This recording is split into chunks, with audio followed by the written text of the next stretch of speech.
Does Larry come here? Yeah, no. Larry. Okay. He isn't? I heard yesterday he wasn't. Oh. Good morning and welcome to the regular meeting of November 17th, 2015. This morning we're going to have our invocation by Pastor Keith Miller Sr. of the Church, Inc., followed by the Pledge of Allegiance. Pastor.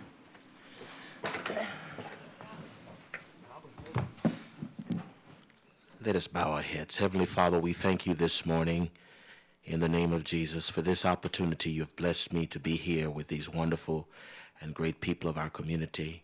We pray, Father, that your blessings would be upon this meeting today. We pray that, God, that whatever decisions and choices are being made, that you would give them and guide them and give them wisdom and understanding so that whatever we do, it would be for the betterment of our community and the citizens of our community. We pray blessings and honor and glory. In Jesus' name we pray. Amen. Amen. I pledge allegiance to the flag of the United States of America and to the republic for which it stands, one nation under God, indivisible, with liberty and justice for all.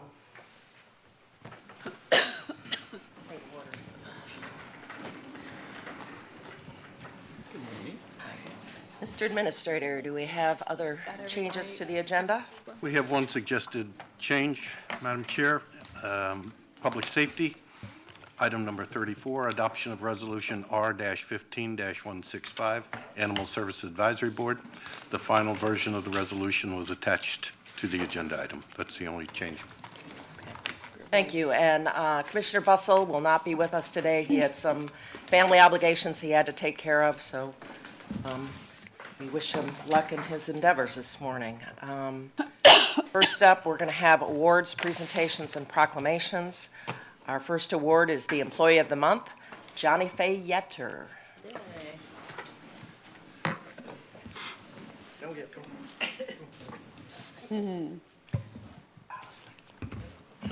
Ron Schulhoff for Public Works.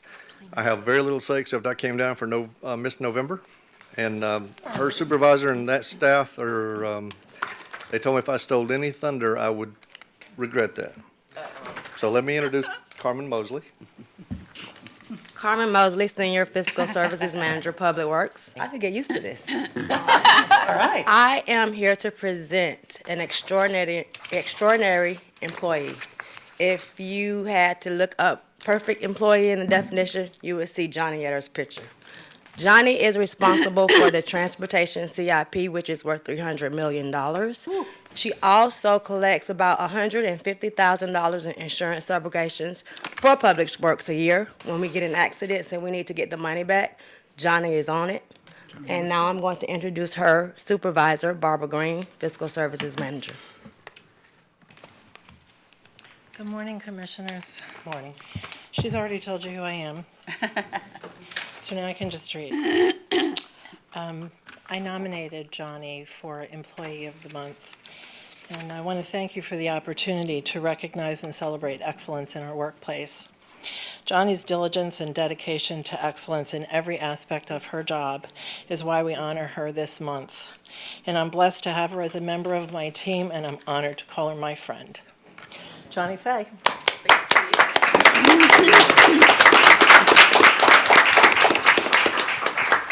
I'd just like to thank everybody for this honor, and it is a truly an honor to be recognized, and I'm grateful for my job. I love my job. I love what I do, and when people think of Public Works, they think of toilets flushing and sewer lines running, and the truth is we are part of the future of Manatee County, and I'm proud to be a part of it. Aw. So thank you very much. We're glad to have you. Yay.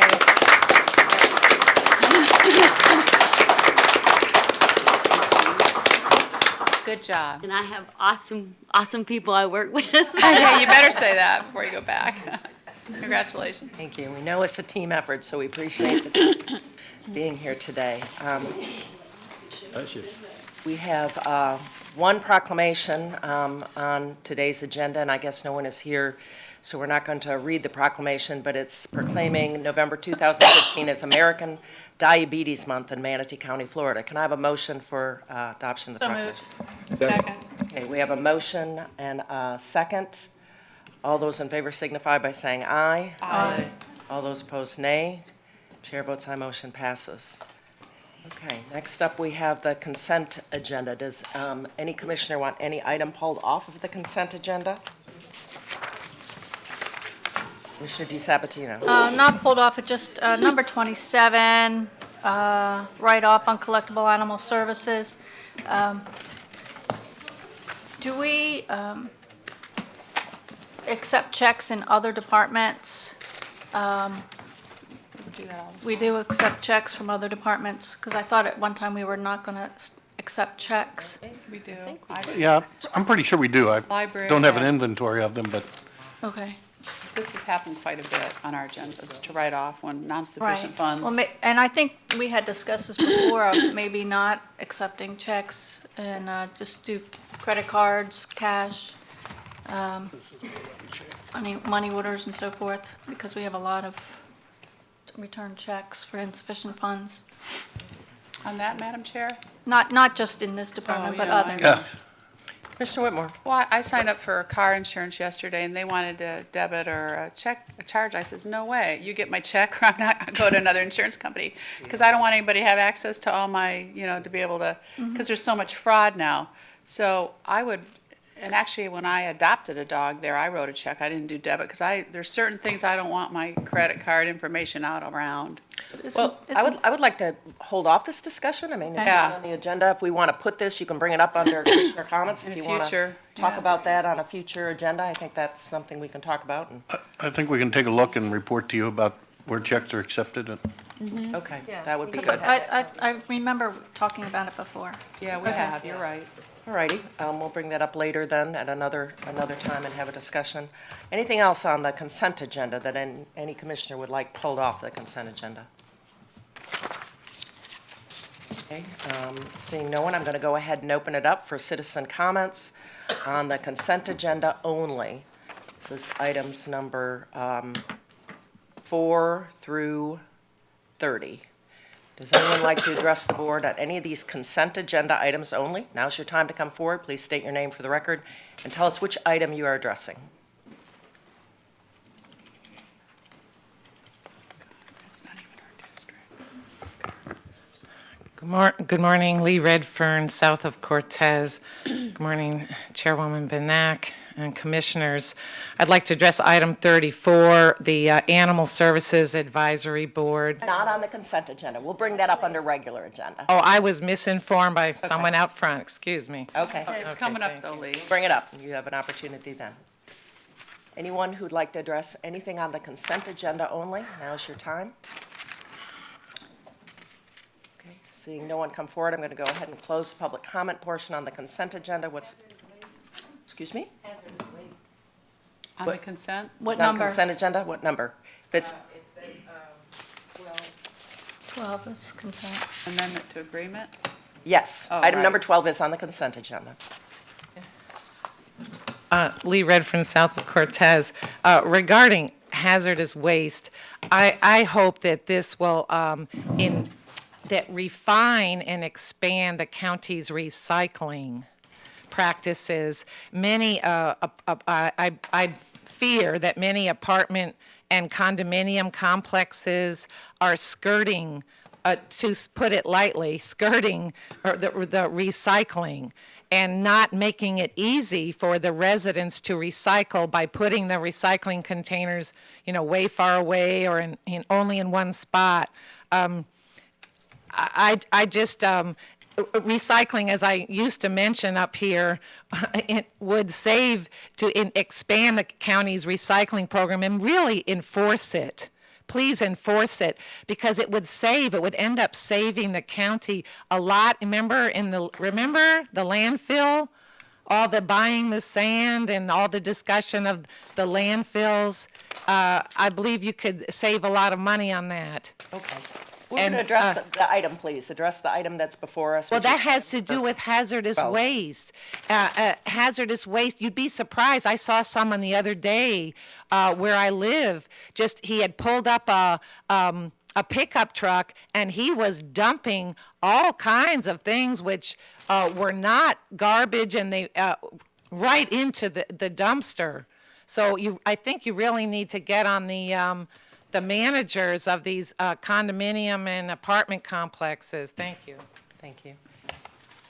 Anyone else? Last call for the consent agenda. Okay, seeing no one come forward, I'm going to go ahead and close public comment on the consent agenda only. What is the pleasure of the board? Motion to approve. Second. Okay, we have a motion and a second. All those in favor signify by saying aye. Aye. All those opposed, nay. Chair votes aye. Motion passes.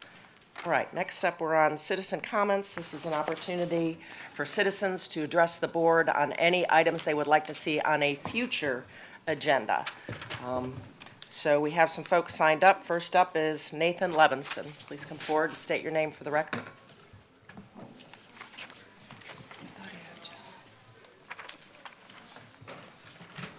Nathan Levinson,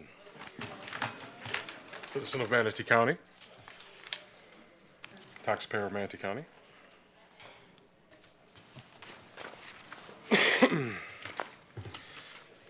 I know you're quite sick of this subject, but it is up to this board to deal with the problems at hand. Many problems, we're basically back to square one, back to 5 years ago. This dog's name is Bindi. She was a 9-month-old puppy. When she was picked up by the person that called Animal Services, she told the officer that if anything happens, that she will take this dog, she will adopt this dog. This dog was put down for ridiculous reasons. It was a 9-month-old puppy. Very trainable. You have access to trainers that train and will do all this for free, but goes along with the no-kill for Manatee County. This dog was killed. For no valid reason whatsoever. Now, we all realize that dogs get put down for for illnesses, for dogs that are, for behavior that are a threat to public safety. We all realize this and we all know this. Nobody with any type of sense has a problem with this. We also know there's a problem for space. We do not agree with it. But if you were to put down a dog for space, this would not be the one. Not at all.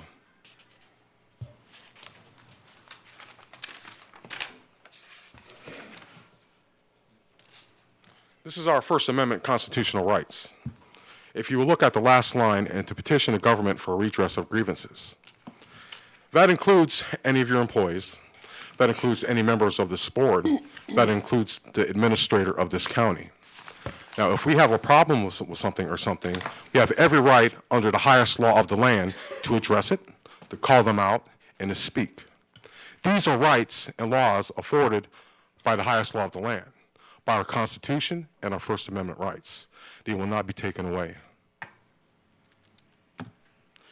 We also have a problem at the shelter now, where euthanization is done without sedation. Are we back to heart stick? We have several that if you need the records, we will gladly send you emails that were killed with one shot. No sedation, just straight up killed with one shot. This is cruel, this is inhumane. We would like answers why this was done and have the person that, whoever authorized this, whoever did this, to hold them accountable according to your ACE policy, which as we all know, within the past 5 years, has not been held to Manatee County Animal Services whatsoever. Now, if your electricians, if your waste your waste, if anybody were to do anything against your policies, they are held accountable. Why is not nobody from Manatee County Animal Services held accountable for anything? This falls under you, sir, Ed. Thank you, sir. Your time's done. Thank you. You need to be held accountable. This needs to be addressed. We're Next we up, take off time to come here. I'm gonna say one last line. Sure. I take off time to work to come speak. I don't enjoy this. I really don't care to do it. We're taking 2 steps back. Thank you. Your We're time not is moving done. forward. We need to move forward. Please move to your seat. Thank you. Next up, we have Yona Lee Miller is here to address the board.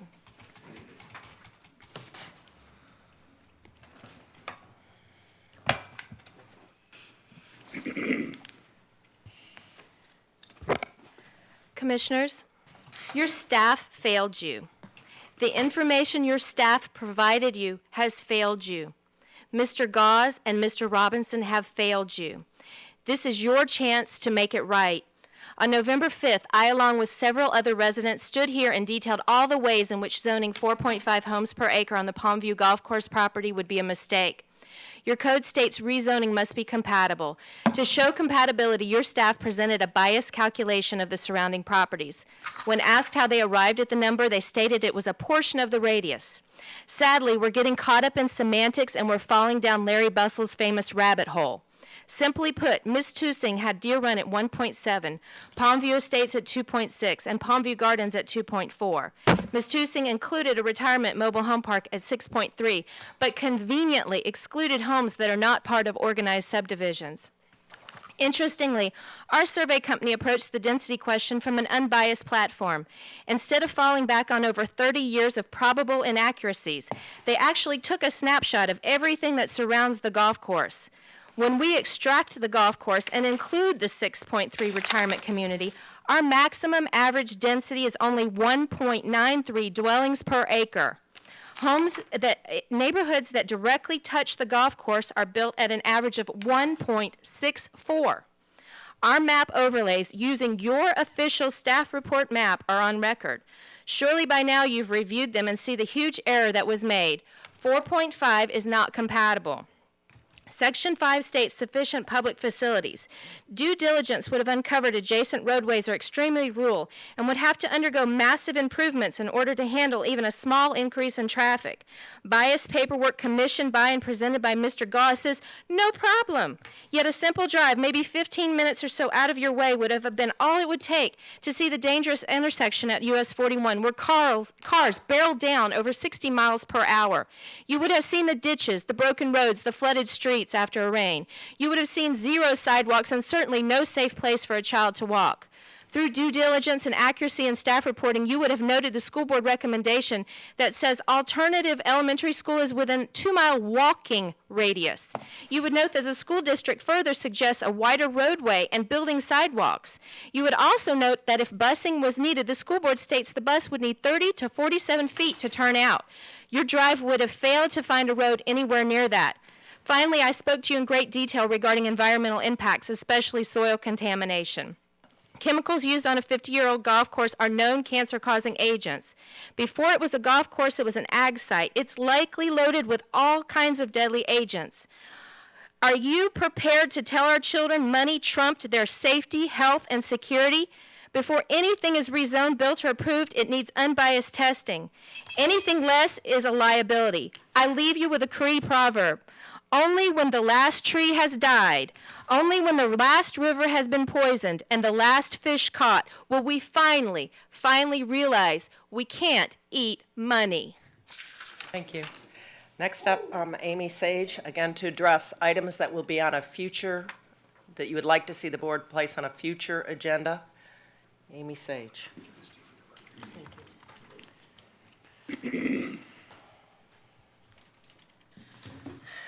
Amy Sage, I'm a Deer Run resident. Thank you for having me here. I'm just here to support my fellow residents here to basically let you know that the issues that are going to be presented to you today going to show numerous conflicts and inconsistencies as to the density of the rural area that we live in. I'm a little nervous, can you tell? Okay, so good. You'll be fine. As these facts are brought out to you and laid out to you this morning, once you learn and understand the inconsistencies, we really hope that you reconsider rehearing the rezoning case, and just giving us a fair chance once you understand that the facts that you learned at our last meeting were very, very inconsistent. And we've got some people that are going to present it. And I'm a little nervous. I'm sorry. But that's it. Thank you. Okay, thank you. Yeah, it's a daunting task to be up at that podium sometimes. Bill, hold on. I'm giving you the stop sign. Till the public Okay. comment's done. The essence of what's being requested today is a reconsideration of a reconsideration. Right. Your procedural rules do not contemplate or allow such a thing. Oh, So to the extent that the board is inclined to hear the residents, they are clearly frustrated. I'm not sure that I have a significant problem with that, because at the end of the day, the law does not contemplate a reconsideration of a reconsideration. Okay, I think that answers my concern. Thanks, Bill. Because obviously, good morning, Madam Chairman, members of the board. I'm Bill Clegg, and as a land use lawyer, I am always concerned about quasi-judicial items being considered in citizens' comments. When Will Robinson came down here asking for a reconsideration of this project, I came down to this podium and said that you should not be taking testimony or evidence or things that should be brought in a quasi-judicial procedure. But based upon what my boss has just said, I don't have a concern about it. I understand now why he gave me the stop sign on my way to the microphone, because he's basically saying you couldn't take it back up again as a reconsideration of a reconsideration, in which case it's fine for them to speak. That opportunity has been lost. Yeah. Again, it's clear that these folks are frustrated. There are other remedies available to them, but yet another hearing before this board is not one of the available remedies. Thank you for clarifying that. And of course, we're going to allow our folks to speak. We're going to allow them to come forward and express their concerns with anything related to our processes that we have to consider. So that's what I would just encourage you to talk about the process and talk about your concerns about land use in general, and maybe not specifically to the, because we cannot rehear the case, as our attorney has told us. So, but you're certainly welcome to speak as citizens of Manatee County about your concerns about land use and infrastructure and all the things that we hear regularly. Nathan. So I'm going to call up D.E. Blue Wallace is speaking. Nathan's holding something up in the audience to other people. And Nathan's reminding us of the First Amendment rights. That folks have First Amendment rights to speak, I believe, and certainly know you do. that. So we're going to encourage folks to take advantage of those rights and come forward and talk to us The today. First Amendment was fully on display at the most recent public hearing conducted by this board. State your name for the record, please. D.E. Blue Wallace. I live at 6029 22nd Avenue Circle East. That's in Deer Run in Palmetto. I attended the other two public hearings on this subject having to do with the Palm View Golf Course rezone. I also have worked for 3 different county governments in the past. I retired 10 years ago from Collier County as the Director of Community Development Operations. And I know what is required in public hearings and the like. One of those is notifications. At none of those public hearings did I receive a notification, the first one or the second one, or any documentation except a letter to invite me to meet with the developers that they wanted to provide information to us. That was a one-sided meeting. The notification of the people that did receive notifications, these are 2 envelopes that they received the notification. It looks like junk mail to me. There's no return address on them. And I don't think they met the requirement of receiving them in plenty of time. If our community had received these notifications previously, I think we'd have had a lot more people up here and probably strengthened our course. So I question your notification process, and you might want to look at that for future, because I'm really concerned that people haven't been given proper notification, especially the retirement community of mobile homes that have over 400 people live there. The landowner gets notified, but not the homeowners. Therefore, these people didn't get notified, and they have given up on this county commission. They think that they've been just thrown away, like many of this junk mail-looking notification. I also think it's very important that somewhere there has to be a way that environmental testing happen at this golf course. I'm really concerned about when they start stirring that dirt up, that it's going to blow our way. And we got a lot of kids. My grandkids come over to play, and we've got all kinds of kids in that subdivision. And I'm concerned for their safety and welfare. Thank you for your time. Thanks, sir. Thank you. Elaine Johnson.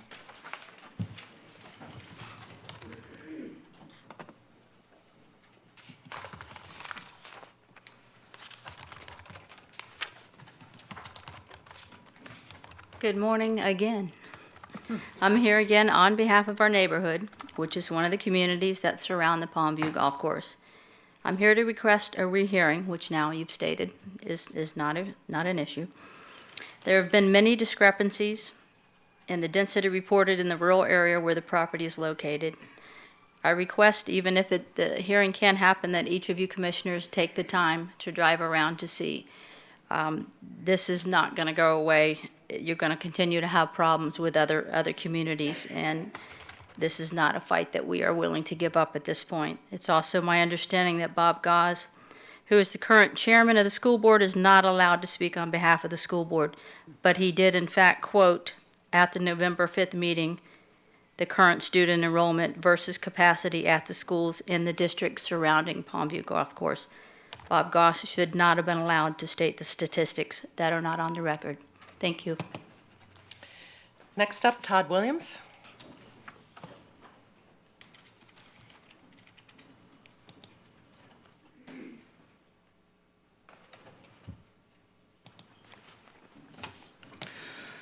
Commissioners, my name is Todd Williams, and I'm here to address some things that have happened recently on November 5th. We were here hearing a rezoning, as you know, and Ms. Whitmore was not present. We were told that she was home attending to her sick husband. We have a problem with that situation. We know that there was no way that she could see the handouts that we passed you. We know that there was no way that she could prove that she saw the things that were posted on the document cam. And therefore, we are asking that numerous times the board had to say, Carol, Carol, Carol, are you there? Carol, are you there? It's on record, Ms. Whitmore, I'm sorry, but it is on record. And even when the vote was taken, we had to ask 2 or 3 times, Carol, is your hand up? Ms. Banak, you said, Carol, is your hand up? Carol, is your hand up? Before she answered. We are not convinced that there's any way that she can prove that she saw any of those handouts, and therefore we are asking that her vote be thrown out of this. We understand that you set a precedent on November 6, 2014, when your attorney, Mickey Palmer, called the Commissioner DeSabatini before that Thursday morning's meeting to notify her that she would not be able to that because she was out of town and unable to attend in person, she should not participate remotely. She was told that there was no way that she could prove all the visual evidence being submitted regarding the proposal change to allow a 7-story residential building to be built in Lakewood Ranch off of Main Street, and she therefore did not attend. That vote could have been skewed because of that. We're asking why a precedent was set there that she could not vote, but yet Ms. Whitmore was allowed to participate in this rehearing. So therefore, we are asking that Ms. Whitmore's vote be thrown out of this presentation that was given on November 5th for the rezoning of the Palmview Golf Course. Thank you. Thank you. Next up, I'm just going in the order that these were turned in. Mr. Wheeler is up next.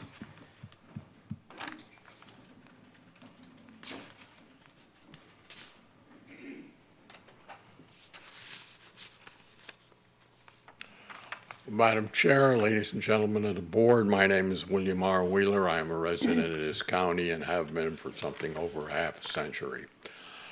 Means I'm getting a little long in the tooth. I come to these meetings and I learn a great deal, and I listen, and I respect some of the people, and some of the people I do not. There are people in this building that will not take the elevator with me, but that's beside the point. I rode with you. I rode with you. Oh, yes, I said right. some. I didn't speak. say any of you nice kids now. But today was very interesting, the last statement. And the first gentleman that spoke, I also have great respect for. Do not give up your patience. The ant finally did destroy the rubber tree. I'm here today to talk about bus stops on State Road 70 between US 301 and the termination of that line that goes out State Road 70 to Lakewood Ranch. I ask a simple question. Where are the places to wait? And where are the seats and what have you? And I got a map that made no sense at all. And no disrespect to the people that sent it. One side of the paper said copy 1 of 1, the other side said copy 1 of 2. But the bottom line is it's very difficult. And I've asked for this before because I went upstairs this morning and was shown everything I wanted to know in tremendously great detail by staff, a different part of the staff. I have asked that you hold some kinds of seminars to teach the public how to use the internet. You are going more and more into using it and giving us information through it, but not how to use it. And therefore, we are flying blind. We're totally flying blind. Now, as far as those bus stops, I got all kinds of information. None of it made sense, still doesn't, and nobody seems to know where you do wait on that several miles of road between Lakewood Ranch and US 301. I've been told, well, this thing we're not sure of. Maybe it's in the works. I've got all kinds of dance lessons. So I would like to see that. I would like to see what I saw this morning made available. Number 2, ambulances. I was quite surprised to find out that when you call for an ambulance, you may get a fire truck. Because the ambulances, we simply can't cover it with the ambulances we have, so we dispatch a fire truck. They either lend assistance, stuff it. They either 3 more lend, minutes for this topic. It's another side. they either respond or not. Can't we take a simple half-ton pickup truck with 2 people in it to cover for the ambulances, between the fire trucks and the ambulances? To send a fire truck to get somebody up off the bathroom floor is ridiculous, considering they cost $750,000 for some of them. That's not a good use of money in any way. Next item, you fall in the bathroom. I've started this. I accidentally discussed it with some people at a meeting the other day, and I'm going to pursue it. I want the building code changed so that bathrooms are constructed differently in private homes. Expect more out of me. Next question, Manatee, I call it a technical school. I've now called it a college. But I think there should be communication between the Manatee County government and the people, not the school board, the people that administer the college. As to trading back and forth facilities, they can be of great help to the county, and you can be of tremendous help to those students by giving them surplus equipment. If they just take it apart and learn how it's built, they're there to learn. Give them the stuff they need to learn. They can also build things for you. There are technical schools like that that actually build furniture that are used by the government. They are all kinds of things. They can build modular units for the homeless out of tractor trailer bodies or things of that nature. But we need communication between that part of the school system and this county government to get those people trained and the best resources and dollars that we can get back. And I'm asking for some form of discussion at the future and maybe a small committee set up that interfaces back and forth to get the absolute best and possible use of the college, both for the students, which are mainly adults, not children. That school is not built for high school students. That is built for people to learn to enhance themselves to get better jobs. They have culinary trades out there. I've eaten a meal out there. They've got all kinds of things. It's marvelous. Yes, I'm plugging the place. I used to teach there for a little while. But if you can imagine me teaching class. But I would like to see something along those lines done. And as far as the first speaker goes and several other speaker goes, this is something that's been gnawing at me for a long time inside. And at 86 years old, I've decided to look into it more thoroughly. I think we need to change this government. I think we need a charter government. I think we need some rules and regulation that give the public more authority over how this board is run and how this government, and the ability to remove a county commissioner when a sufficient number of residents deem it necessary. And I think Sarasota, I think, has it. Several counties have it. I think a charter government would be a very good idea to put the brakes on this whole system, because it is camp run amok lately, and it's not your fault.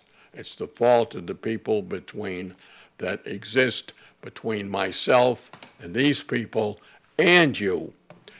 To be honest about it, it's the county administrator's problem. Okay. Are you finished? Yes. Thank you. I've said enough damage today. The school board invited me not to come back the other day, but Thank you, Mr. Wheeler. We know you'll always be here. Mr. Johnson is up next.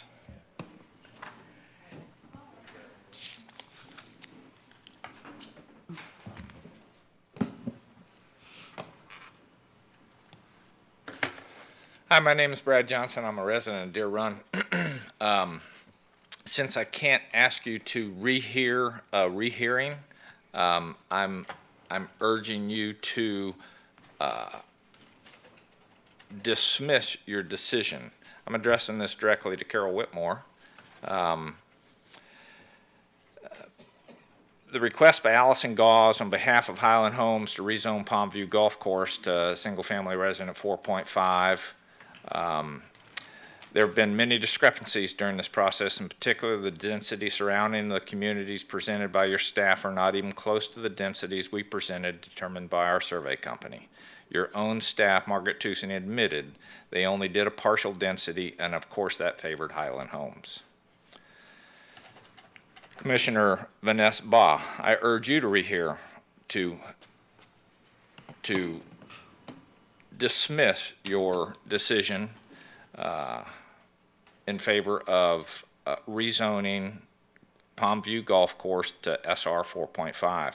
During the first meeting, Bob Goss stated he could not comment on points that dealt with the school board, like overcrowding. Then during the second hearing, Bob Goss, president and chairman of the Manatee School Board, said again he could not speak to the school board matters. Then only seconds later, Bob Goss verbally addressed the board with figures, 10-day counts, density, that contradicted the previously submitted report.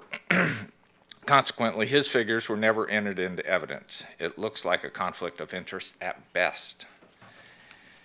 In closing, this process has allowed Allison Gauze to manipulate our building codes. Fact, rezoning this property to 4.5 will give Highland Homes one more opportunity to build another drug and crime-infested complex that will change the surrounding communities forever.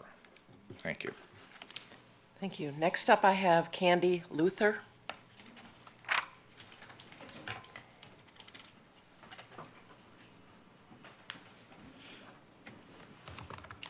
I have a few topics to speak about, so can I have 10 minutes?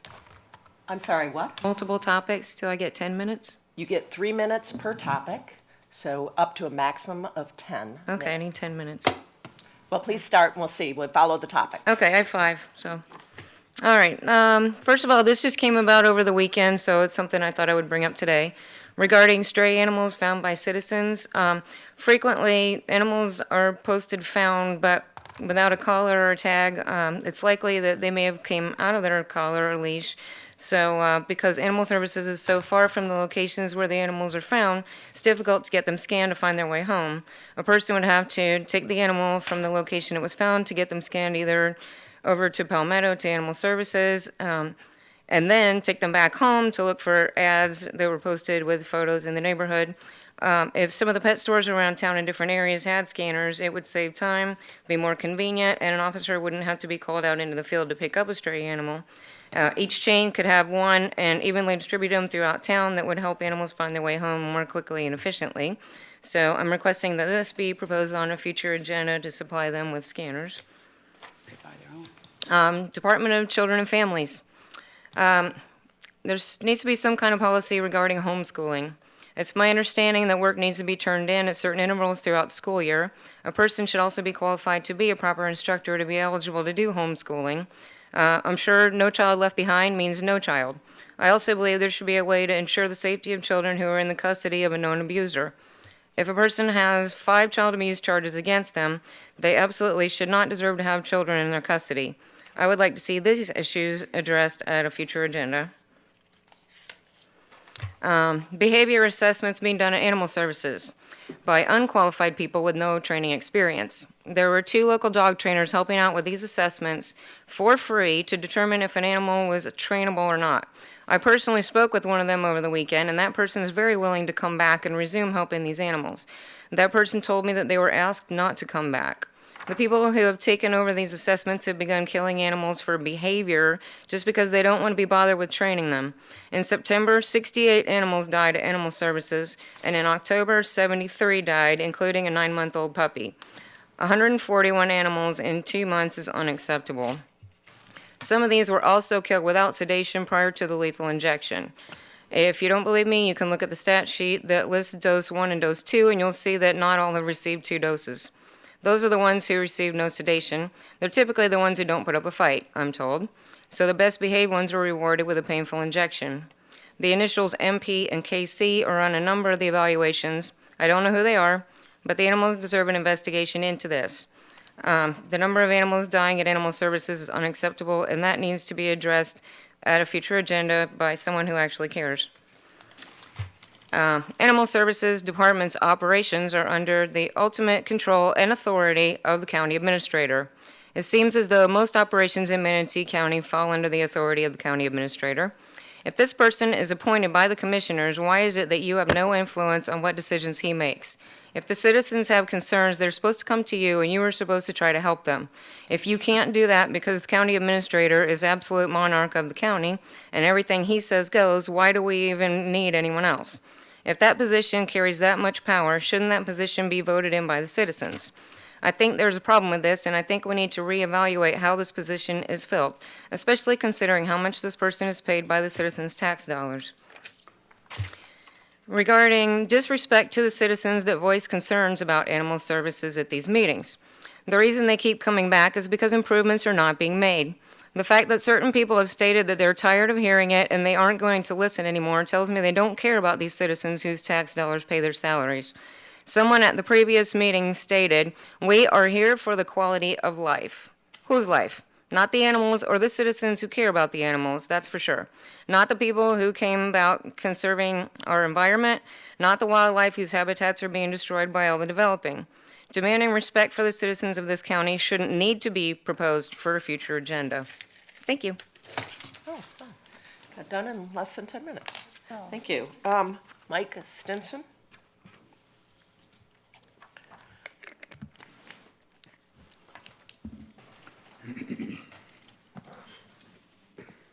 Hey, buddy, how you doing? Your nameplate's a little skewed. Thank you. Thanks for looking out for me. He probably do that with picture frames, I bet. Anybody representing north of the river needs special attention because Thank obviously you. you're ignored most of the time. Oh, no, he's not. Ms. Whitmore, your vote should be thrown out, period. State your name for the record. Yeah. Mike Stenson, I'm a resident of Palmetto. I actually live adjacent to the golf course.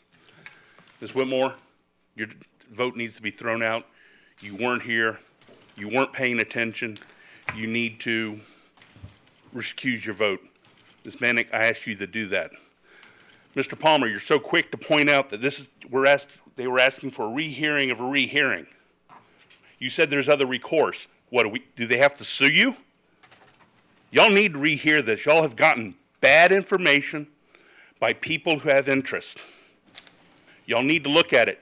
It wasn't that close of a vote. It was 4-3. So obviously, 3 of y'all pay attention. I asked that the other 4 look at the correct information and readdress this. You need to throw that vote out. You need to throw out the whole thing and start from scratch and listen to the people. Thank you. Thank you. Next up, I have Lori Gale.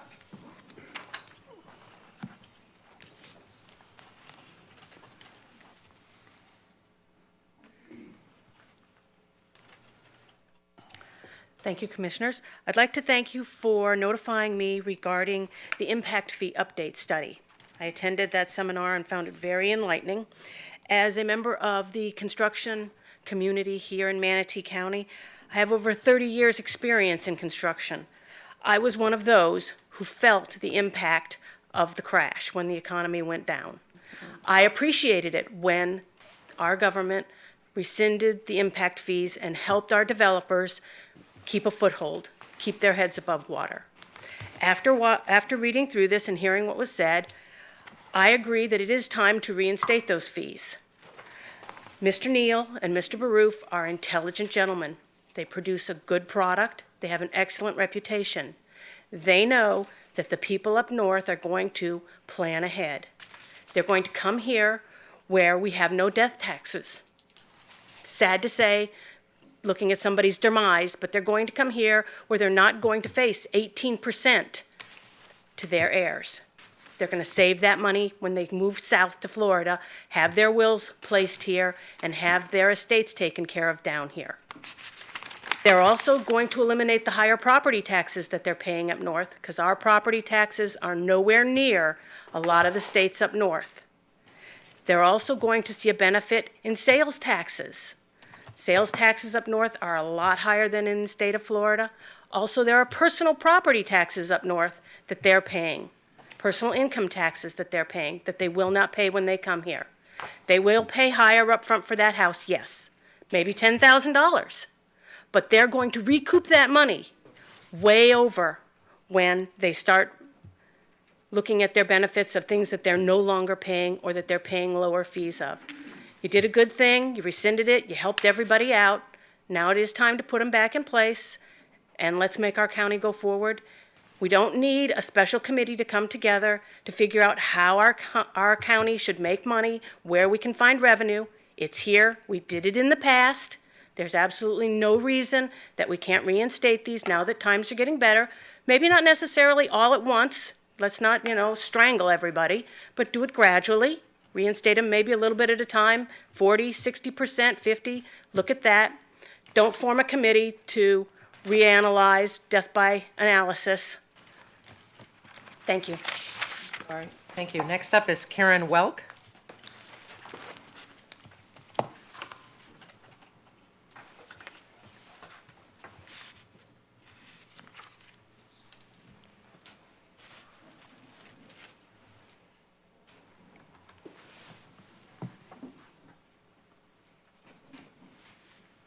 Well, here I am again, the redheaded stepchild. My email never did make it into your record, even after I presented it at the last meeting and handed it to you. I have not seen it on your records anywhere. Thanks for that. I really want to encourage you to throw out Carol Whitmore's vote. I really am appalled at how at one meeting, one of your commissioners is not allowed to vote because they're absent from the actual committee, and yet this time she was allowed to vote, and it was very obvious she was only paying about half the attention. I have some other items here that I'm very appalled at, and that was a whole long dissertation about the toxicity of that land and how once she finished that summary of how dangerous it is, not one of you said one thing, not uttered a sound. I don't even know if anyone even cared to hear any of it. You just dismissed it and moved on to the next person. I really thought you should have had a little bit more compassion for how dangerous that land is probably going to be. It's a death trap. When they sprayed, and I'm on the perimeter, I had fumes and dust plumes and the smell. I had to go inside with my pet, or I would be sick. Now, it was a gladiola farm, as noted in the Bradenton Herald article on June 13th, when he closed his course, that his father ran it as a gladiola farm. Well, we all know back in the 60s, they used DDT and God knows whatever else they could use.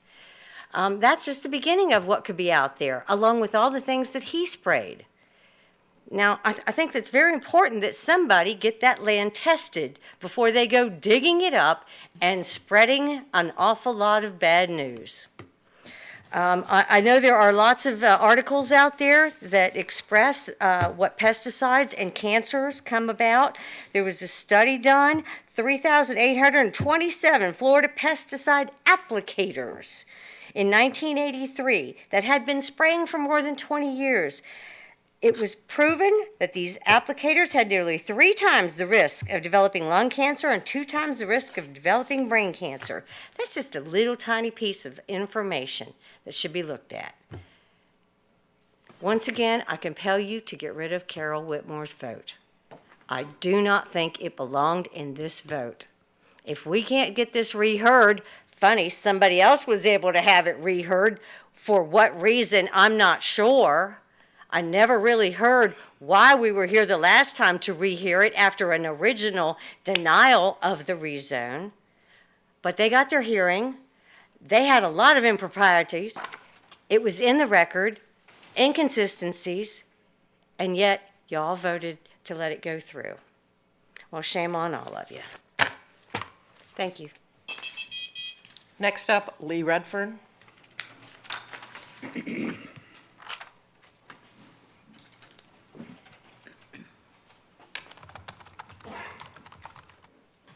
Madam Chairman, I would like to just address those 2 issues on separate pieces of paper, which I submitted. One is animal service, one is public board communications. Thank you. Thank you, Madam Chairwoman, Commissioners. Lee Redfern, south of Cortez. First, regarding the Animal Services Advisory Board and Animal Services issues. We're going to talk about that under an item on the agenda, so please hold your comments until we bring up that agenda item, number 34. 34. So talk to future agenda items, but when 34 comes up... No, this is about animal services. Okay. It's about animal services, and my second topic will be about communications. If we could restart my time, please, on the first topic. Thank you. Okay, regarding animal services, what Ms. Luther just mentioned, she's not pulling out of a hat. There are serious questions now of the practices around the evaluating the dogs that are put down. This so-called label of behavioral observation or behavioral history is being slapped on any dog that is being, rashly, wanted to get out of there. The person doing the evaluation is in fact not an outside behaviorist or someone who has certified behavioral training. This should cause questions in the commissioners' minds. I believe the commissioners would like to move towards no kill. I do not doubt the commissioners' intentions. However, the practices right now under the current Joel Richmond and interim manager Tanya Ireland are not supportive of your desire to move towards no kill. So you need to rethink. Now, when someone is mentioned in your own report that you commissioned on the debacle of the Napier's so-called animal sanctuary, where it turned out dogs were and other animals were being starved and neglected and just buried on site. When a person, one of your staff, who is now you gave a raise to be over animal services, Joel Richmond, is mentioned so many times in this report, should that not give you pause? Should that not make you think, well, wait a minute, how does this look to the public? How does this look? Will this inspire the public trust or exactly the opposite?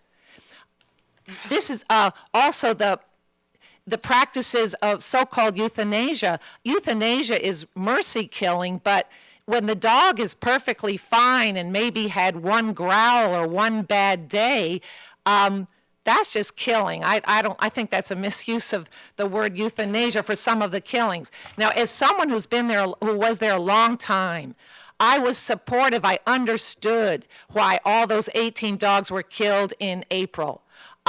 The manager at the time went to some of the volunteers she trusted. I was one of them, and I understood 8 were for medical, and the others, actually some of them she came to me to ask about, and I had to be honest with her that no, I didn't think that dog was adoptable. I was honest. You're not talking to people who are unreasonable. I understand, and I understood all those dogs who were put down, why they were. But what's happened here in October is not, this is off the ballpark. This is way out of the ballpark. So your red flags need to be going off here about the current leadership of animal services. May I go to the second topic? Yes. Thank you. The second topic was also brought up by Ms. Luther, the communications between the public and the board to the public. I hope that my and our comments will not be disdained, will not be disparaged. I hope my comments will not be dismissed. Unfortunately, some members of the commission gave the appearance, by what I read in the newspaper, of having their backs up about the comments about animal services. If I were a paid consultant to the commission, I would say, you know, you are paid to listen to people, and it is, I can understand it would be unpleasant for some of the things that even were said today for a certain commissioner. I understand that. However, you are well paid to actually receive the good and the bad and the ugly, and not to go down to any level that you may think is beneath you. So if I were a paid consultant, I would say take the high road and leave off the disparaging and what appears to be slamming the citizens for their views on animal services. So I just think that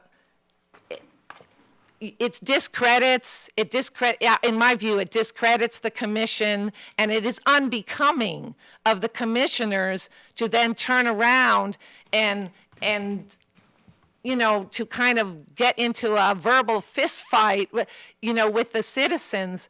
Yes, there were some things that were said that maybe you believe are way off the mark, but to take it personally, you know, I think you're paid not to take it personally. That's my view. All right, thank you.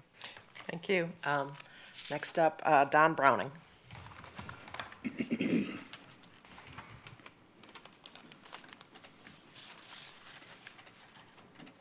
Yes, I'm Don Browning, and we live at 1804 45th Street, Court East in Bradenton, in a little subdivision called Elwood Park. I think you all have become familiar with that subdivision, and I do thank the commission member that called me on the night of, for the day of October 1st. I had 10-hour warning. And no, I didn't always go in front of the internet to find out when I would be subjected to having to appear in front of the commission. But I appreciate the warning I did get, because it gave me 10 hours to get in and try to bring up a defense of some sort. But let me go on and say why we're here today. On January the 19th, you're going to have a commission workshop. That's on a Tuesday. I've learned that on that Tuesday that the subject will be county roads. At that time, I checked, and I'm only going to have 3 minutes that I can say anything about that county road system.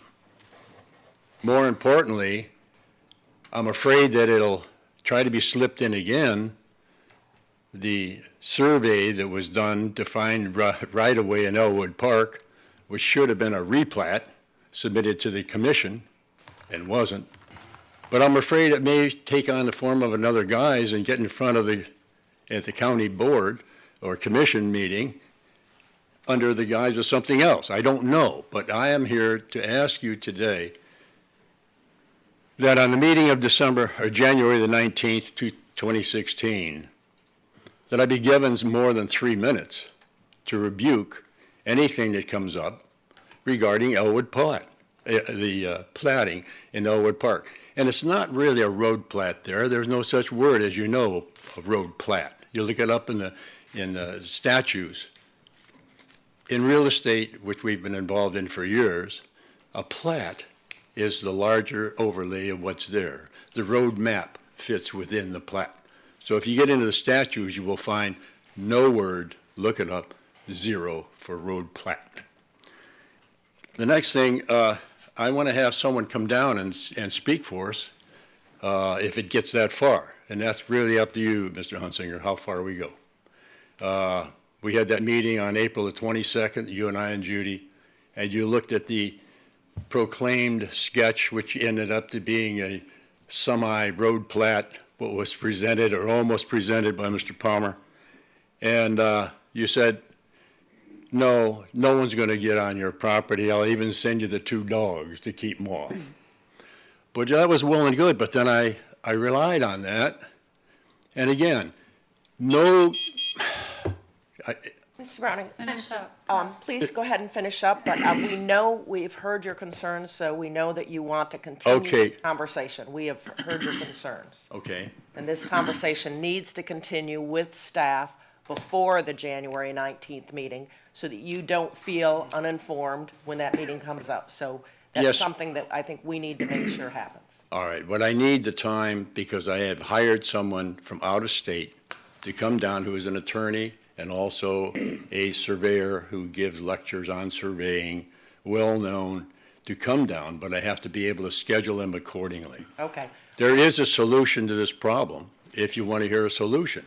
Well, I think that would be good to be able to have those meetings ahead of time if possible, even if over by phone, so that you can be ready and take advantage of the time that you will have, but hopefully resolve some of the issues even before January 19th. Yeah, I would like to offer a suggestion, and that is to have somebody from each department, from the planning department, from the attorney's department, and from the administration as far as surveying is concerned, gather together and face some of these problems before they get out of hand and not let something slip in.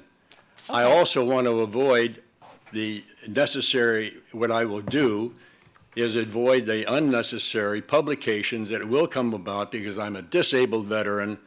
I am a guy living in this property for 20 years, and as such, I have great support from the DVA, the Veterans Association, Menatee, Officers Association, that I will be able to call on, but it doesn't have to go there. All I need is a letter from Ed Hunsinger and staff saying, we're holding this in abeyance.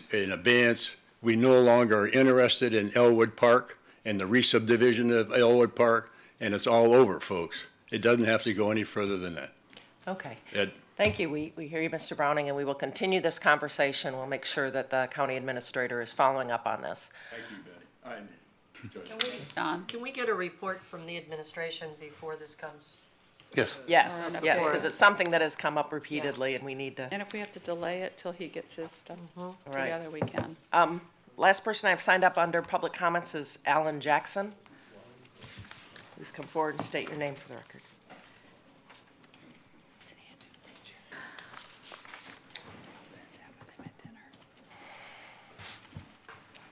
Reverend Alan Jackson, I should say. That's what I was going to say. I'm not going to be here long. Maybe not. I'm a pastor, so I probably will break into sermon here in a minute, but I just want to give you some general observations about the Palm View situation. The first observation is that the county commission is greenlighting every project that comes before them. No matter what the facts are, no matter what the community thinks, no matter what studies are done outside of what the county does, it's going to be automatically green lighted. That's just one general perception. And I just think you guys need to hear that, especially when it concerns the roads in the county.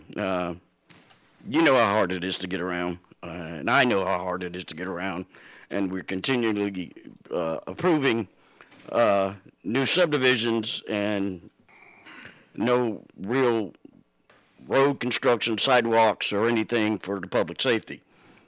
The second observation is the impression that the county attorney works for the developer instead of the people. I'm not sure how this works, and then you say that we can't have a rehearing of a rehearing. That's somehow against the law. No matter what facts about density or toxic waste, even if they found arsenic or any other poison on that property between now and when the developer starts to dig, you're telling us that there's no possible way we can rehear this situation, that no new facts are going to be presented ever, that whatever is written in stone between the developer and the county attorney and the commission is going to be that way. that the public and the citizens have no voice in the situation whatsoever. That Moses has come down and given us the stone 10 commandments on what's possible in our community. That just doesn't sound right, and I don't know how that works legally, but I know how it is perceived in our community. And so there's a problem there. I don't know if it's a communications problem or a perception problem, but a perception goes a long way. And I pastor a church of over 400 residents around that community, and I can guarantee you 95% of them are upset with having no voice in any development or perception of a new development. Thank you. Thank you. That's the last person I have signed up under comments. Open for, yes? Come forward, 3 minutes, state your name. Everyone will get there, 3 minutes. Down, Lauren. Okay. Oh, I'm sorry, I didn't know you were public comment. Go ahead, yeah, whoever. Please come Kimberly. forward. Lauren, come on down, and then you'll be ready. Yeah, anyone else who wants to speak, come on down.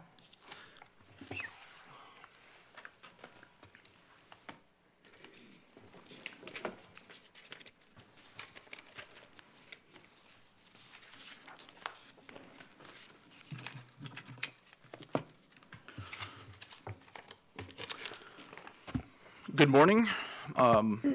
My address is 8710 West Hillsborough Avenue, Tampa, Florida, 33615. Before I start, I would like to thank this board's members for their time, attention, and the opportunity to speak Name, this please. morning. My name is Michael Gimbert. I was just, that's my next sentence. Oh, sorry. Yeah, no, that's fine. 30 seconds off the clock now, okay.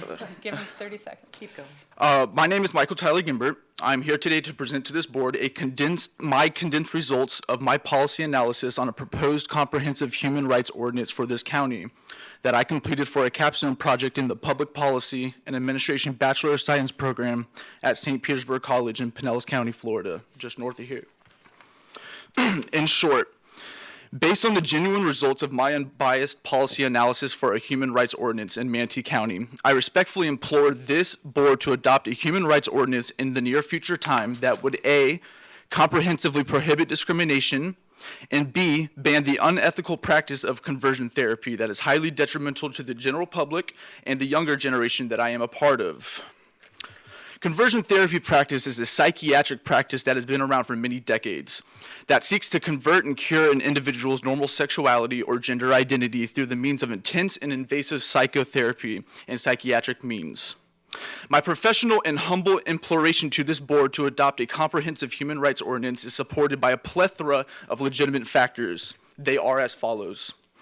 Because of the 5 professional in-the-field experts I conducted interviews personally with in the areas of human rights law, constitutional law, local government engagement, policymaking, and psychiatry, and a collective recommendation that Manatee County should have a comprehensive human rights ordinance, because discrimination has been and still is a real public issue in America, in Florida, and in Manatee County, because of the undeniable and legitimate positive economic benefits this county would enjoy, because the county would also enjoy enhanced community relations with growing minority populations, because the county has a responsibility to protect minority groups from discrimination more than the policy leaders at the state and federal level because of the board's close and, in theory, most responsive relationship with its citizens, because state and federal non-discrimination laws are spotty, incomprehensive, and virtually ineffective for all discrimination-prone groups, because conversion therapy is regarded as highly unethical by the overwhelming majority of the scientific, medical, and psychiatric community, including Dr. Robert Spitzer, who is one of the most influential figures in modern psychiatry that previously condoned and approved of the therapy practice. And because of many more logical reasons that I do not have time to extrapolate further. I cordially recommend that this honorable board take the necessary and proper actions to protect their minority citizens more by considering my recommendation to prohibit employment, housing, and public accommodations discrimination based on 11 different factors. How much more time do you need? 10 seconds. Okay, we'll give you a minute without objection. Thank you. This recommendation is based off of my policy analysis in the Public Policy and Administration program that I worked for on 4 months now that resulted in the findings that I just extrapolated to this board. I would like to thank the board again for their time and attention during the short presentation that I just gave, and I hope that this board will consider taking the right steps to protect their minority groups by, again, adopting a comprehensive human rights ordinance that will protect groups who disproportionately experience, on average, more discrimination than other classes of people. I appreciate your possible future consideration on this matter, and I wish you all a very wonderful day. Thank you.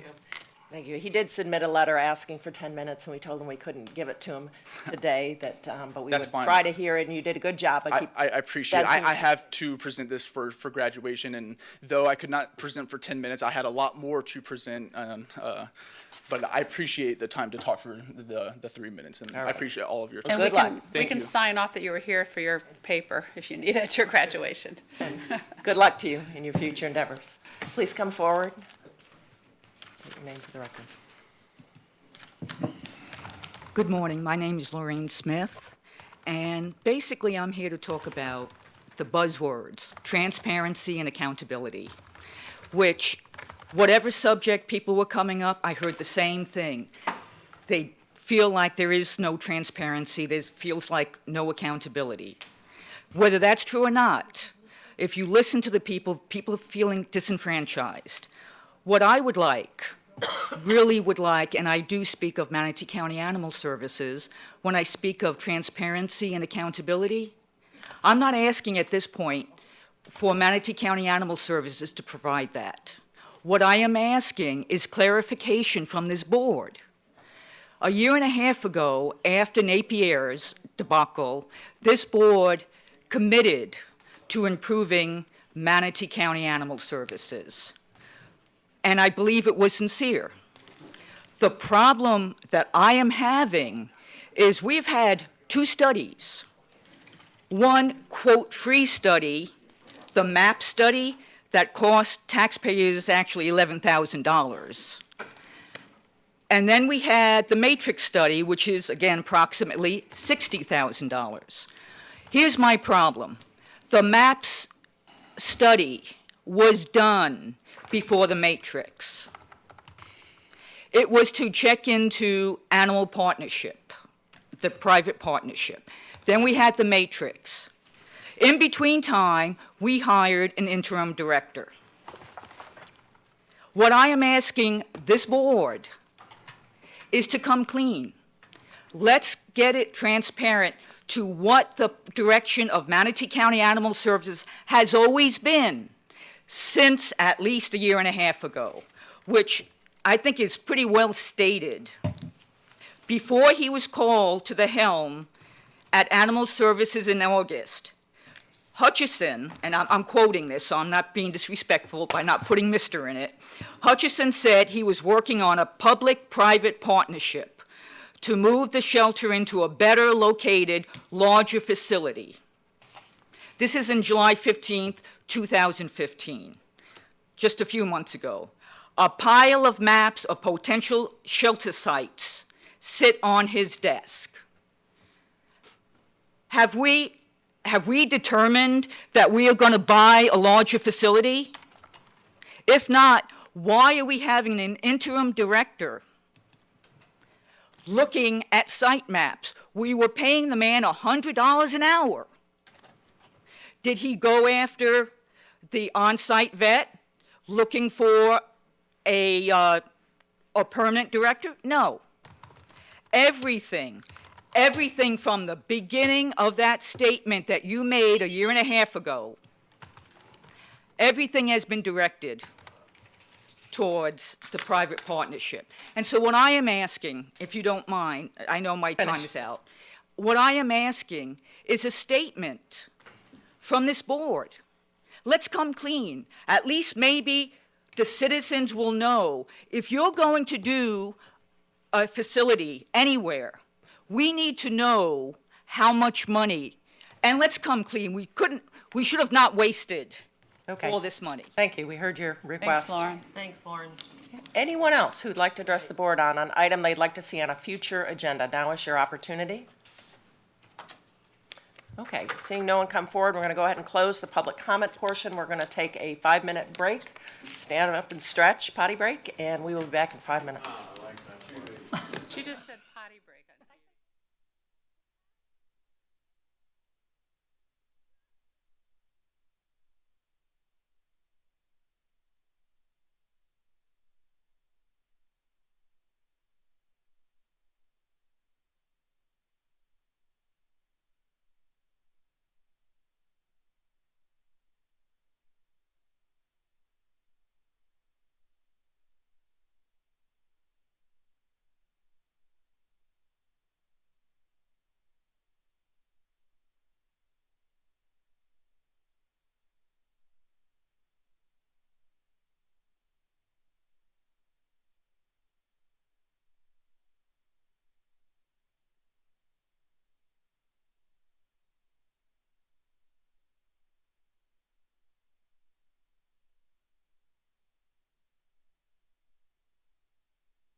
gonna talk about this. We're gonna go ahead and, we're gonna go ahead and reconvene. The next day, Obama. We're gonna reconvene our board meeting, and we've had some, many items that were brought up during citizen comments, so I'm gonna take a little chair's prerogative and try to organize our responses to them so that we can do them one at a time. First up, Mr. Browning, Mr. Browning, before you go. Don. Before you go, I just want to make sure, because Mr. Browning has been talking to many of us commissioners over time about his very real concerns about how his property is going to be affected by a road plat, by a plat. I just am going to ask staff to make sure that they sit down. Many of us want to make sure that Mr. Browning gets the comfort level that he needs, that his property is not going to be negatively affected by action of the county, and I'm not going to get into the details because I don't know them all, but I want to make sure that somebody sits down with staff, with Mr. Browning, and explains it so that he doesn't feel that he has to come to every meeting to protect his property rights, which he's been doing repeatedly. So I would just ask that for a commitment from the county administrator that will happen. We will meet with Mr. Browning. We have met with him. We will meet with him again. We will have the appropriate staff there, and we'll see if we can relieve the anxiety. Okay. I think that's the best we can promise for right now. Anyone else had comments on Mr. Browning's situation? Commissioner Yeah, Desatt? I asked before, and I know Commissioner Bustle in here. I just didn't even know why this whole thing started It's to Smith. begin with. It's Smith. It's Commissioner Smith's district. I know, but Commissioner No, Bustle has weighed in on Yeah. it. I just don't know why this whole thing started, who initiated it. I'd like answers on that. And, and why was that slipped in a consent agenda when you weren't even notified? This whole thing was just really upsetting to everyone, and I just don't know why it's even gotten to this far. I don't either. So We'll handle that's what it. we will find out. Okay. And I'm sorry, I just took everybody off the board because we're going in order on topics. So, Commissioner Whitmore? That was quick. The recycle, I don't know if Lee's still here. Wait. No, we're going to. Oh, okay, Browning. Are we done with I'm done Browning? Browning. Anyone else on Browning? I am. Okay. Mr. Browning, I will be out to see you, as I mentioned to you. I hadn't forgot, and your concern was started years ago before I got here, and I'm very interested in solving your issue. I don't want you to get the runaround, and I want you to get frustrated. I don't want you to spend unnecessary money. Hopefully, we can take care of this. The chair is correct. You constantly come down here to defend your property. You should not have to do it. Is he allowed to? Okay. All right. Good. Anything else before Mr. Browning leaves? Okay. Let's now move to the group on Palmview, and I've asked the county attorney because there's been a lot of questions about process. Can the county attorney please weigh in on what is the process once a controversial rezone has been reconsidered? We did follow our procedures as far as reconsideration, specifically say that the applicant has to ask for reconsideration at the next meeting. They did that. We came, we had the public hearing on reconsideration. There still is a lot of concerns, obviously raised by the neighborhood, so I'd ask the county attorney, and again, the county attorney represents the Board of County Commissioners. And I think he needs to explain that, as well as explain briefly what the procedures are. It's very simple, Madam Chair, Commissioners. Again, with the caveat that I do not and cannot represent any of these individual citizens. It's a 30-day window after a final decision on a quasi-judicial matter for an aggrieved party to bring a petition for certiorari action in the circuit court. So we are within that 30-day period. I'm not sure how deep we are into the 30-day period, roughly 1 to 2 weeks. And so that is the potential remedy for any aggrieved party. It's as simple as that. 30-day window in which to bring a petition for certiorari in the circuit court. And there were many questions about the difference in the participation of Commissioner Whitmore in the quasi-judicial hearing versus the participation when Commissioner DeSabatino was advised not to participate. What was the difference in those two? Well, first of all, we start with the basic premise that electronic attendance is allowed, that is now established in Florida law. by a commissioner who cannot be physically present. Obviously, we always prefer physical presence, but electronic attendance is allowable. The situations between Commissioner DeSabatino's situation in the Lakewood Ranch matter and the instant situation are quite distinguishable. Commissioner DeSabatino, to her credit, consulted with me in advance of that hearing in that particular matter, advised me that she would be in an automobile that day, traveling on a lengthy trip, that there would be other people in the automobile, that she would be monitoring the proceedings and participating by way of an iPad, if my memory serves.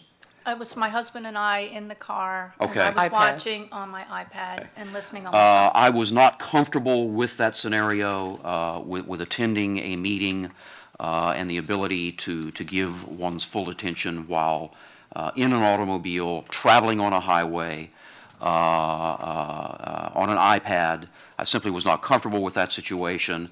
And so I think it's quite distinguishable from the instant situation where we had a commissioner in her personal living room, on her sofa, watching the proceedings on Manatee Government Access Television. So I think the situations are distinguishable, and so that's my explanation. Commissioner Whitmore, I'm sorry, we don't take public comments during our discussion. Public comment has been closed. Commissioner Whitmore? I'm an honorable person, I don't lie. I was a mayor of a city where there were, and I don't appreciate the smile, but I don't. If you knew me, you would know it. And I know my friends actually live in your neighborhood and know me and have called me before all this stuff. They live there, they know. But I was a mayor of a city where we had commissioners that couldn't make it. Bradenton Beach, there's a commissioner that goes away for the summer that participates electronically. She does Skype. And my husband was in a bedroom, I was in the living room, and the attorney questioned me whether I was watching. The reason why you kept hearing what you did is because when you watch it on TV, there's a 3-second delay. So what I did is I had you on my phone all day, and I put it on mute so you couldn't hear me cough and walk around or whatever. And because Larry had done that before and it was bothering all of us, so I knew to put it on mute. And so I heard everything. In fact, I heard the owner of the property swore he never had put arsenic on the land before. Now, how would I know that if I wasn't paying attention? And then somebody else with gauze. The commissioners asked him those questions. Maybe us commissioners I didn't ask, but other commissioners asked him those questions and he answered them. So and I voted for the project the first time, and I voted the project the second time. And I just happened, don't ask me why, I have notes that I took from home, sitting right here, which I'll submit half the page. Infill, no connection to Deer Run subdivision. Compatibility surrounding staff says it's compatible. Robin's comments, which I question on, doesn't mean it's right. Remember that? I got it right here. I was listening. I'm an honorable person. I don't lie. So legally, I could attend, and I did. And I had surgery 7 years ago and did the same thing. I don't lie. I listened to the whole meeting. In fact, at the end of the day, my husband says, can you sit there all day? So I did listen to it, and I'm respectfully, I hope you do believe me, and I'm sorry that I didn't support the way that you wanted me to, but with all the information that was given to me at both meetings, I made my decision. So, and that's all I have to say on that one. All right. Going down the line, we're trying to keep on topic. Commissioner Chappie, you're up next. Sorry. Yeah, the two items that came up, and it's not the first time I've heard with regards to notification. It's a procedural thing, I guess. What does the notification look like? And maybe is it time that we look that notification over again? Because I've received things in the mail that look very official, and we through, you don't realize, or you don't realize it's official, and then all of a sudden you go through the mail that's stacked up, and you think, oh my gosh, I'm almost late calling somebody about something important. And I was just wondering about our notifications that go out for land use issues, what the procedures are, in a certain area. It might be helpful to talk to the general public about the requirements there, but more in particular, the notification itself and what it looks like, and does it have a seal on it or something to show that, yes, this is very important, you need to take notice of this thing, or we hope you would take notice of this thing. So I was hoping maybe we can just kind of review that and look at it and see whether it is maybe something that's outdated, to change up that notification. And I know we of the did book. that at our last, when we talked about land use and procedures in our last land development code update, we talked about it and talked about the, requirement that you I mean, I'm just telling you, as been a former practitioner, you get a map that shows all of the property owners Right. by the property appraisers database of anyone who is within 500 feet of the property, surrounding the property. And then those are the folks that get notification. You get a letter, form letter. You can add your own letter if you want. But all of the information in the form letter has to be part of the letter. There's no requirement that I'm aware of for anything on an envelope. Lots of times it'll come, with a return address. I guess sometimes it comes Should. without one. But there's nothing that I know, Manatee County follows the statute, and then we have our own requirements in the land development code as well, so. I'm just asking that maybe we I'm just going might want to from look my at memory. the actual envelope or something, whatever is sent out to make it clearer that, yes, this is an important item, it's dealing with a land use issue in your neighborhood. We would hope that you would pay attention to what's in this form letter, or whatever type of letter it is. The other thing, if somebody from staff, or I know you're very aware of what actually happens with regards to soil testing before a project is taking place. Well, it was brought up that they had Yes, to it do a was. level one. But I thought it might be Yeah, might it be was, important it to was repeat. brought up, and it is, of course, in our land development code regulations, again, what is required prior to development. They have to get permits from the water management district. All of that does require a level one. It was stated during the hearing that a level one environmental assessment is a requirement prior to development. There is also a requirement to have non-particulate abatement or particulate abatement fencing around a property, which is supposed to reduce the amount of dirt that blows off of the property during development. Those are in our land development code, and I would encourage anyone that is concerned about development to sit down with staff, Manatee County staff, and go through what are the requirements, what are the protections provided to adjacent property owners during development, because even though we dealt with a rezone, the next stages of development require review by the county, consistency with the county's land development code, and there are standards in the land development code that have to be met before they can move to that, and that's through our final site plan process. And so if you're concerned, what are the environmental protections? I suggest you sit down with our staff and ask them, and they will go through that.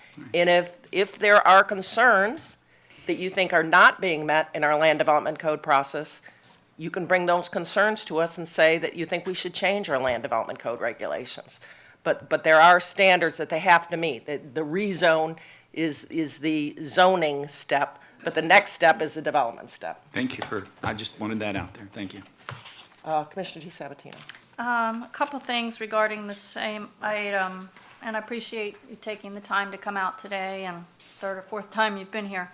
I believe, number one, someone from the group had asked for a time certain because of the children coming from school and needed to know the exact time, and they were not granted a time certain. I did not get any requests for a time certain. I believe staff did. I believe I heard that staff, and then staff called back and left a message that they would not be granted a time certain. Also, they were item number 7 on that agenda.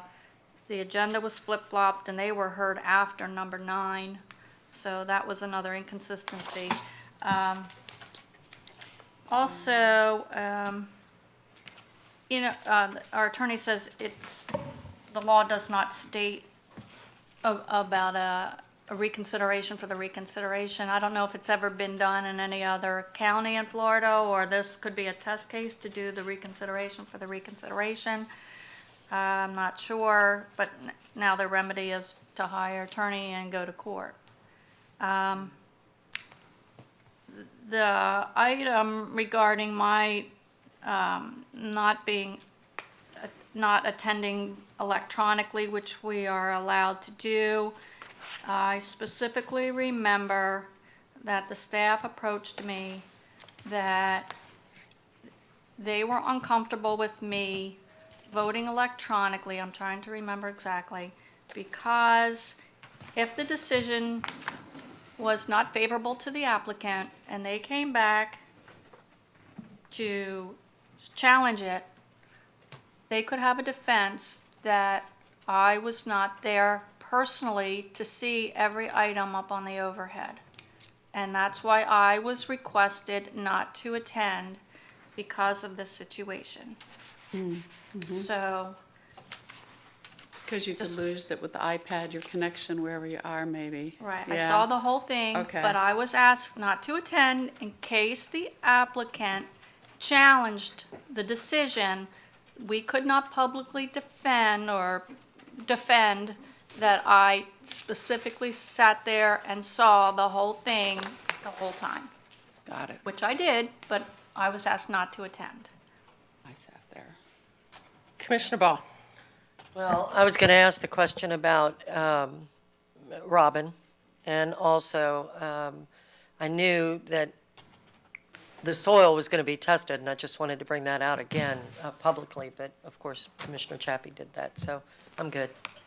All right, I'm actually next up, and I want to address the comment, and it's something that we get repeatedly, about the county commission greenlighting every development that comes before them. I think there is really a misperception about what is the county's role when it comes to zoning and land use. We have a comprehensive plan that was adopted in 1989 that set out where there would be growth in this county. That plan envisioned that agricultural land would change to residential development to accommodate the growth.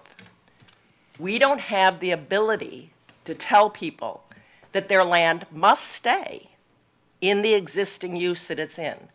Our role is to review applications to ensure consistency with the comprehensive plan and the land development code. It's not to greenlight development. It's not to encourage development. It's to ensure the regulations are followed.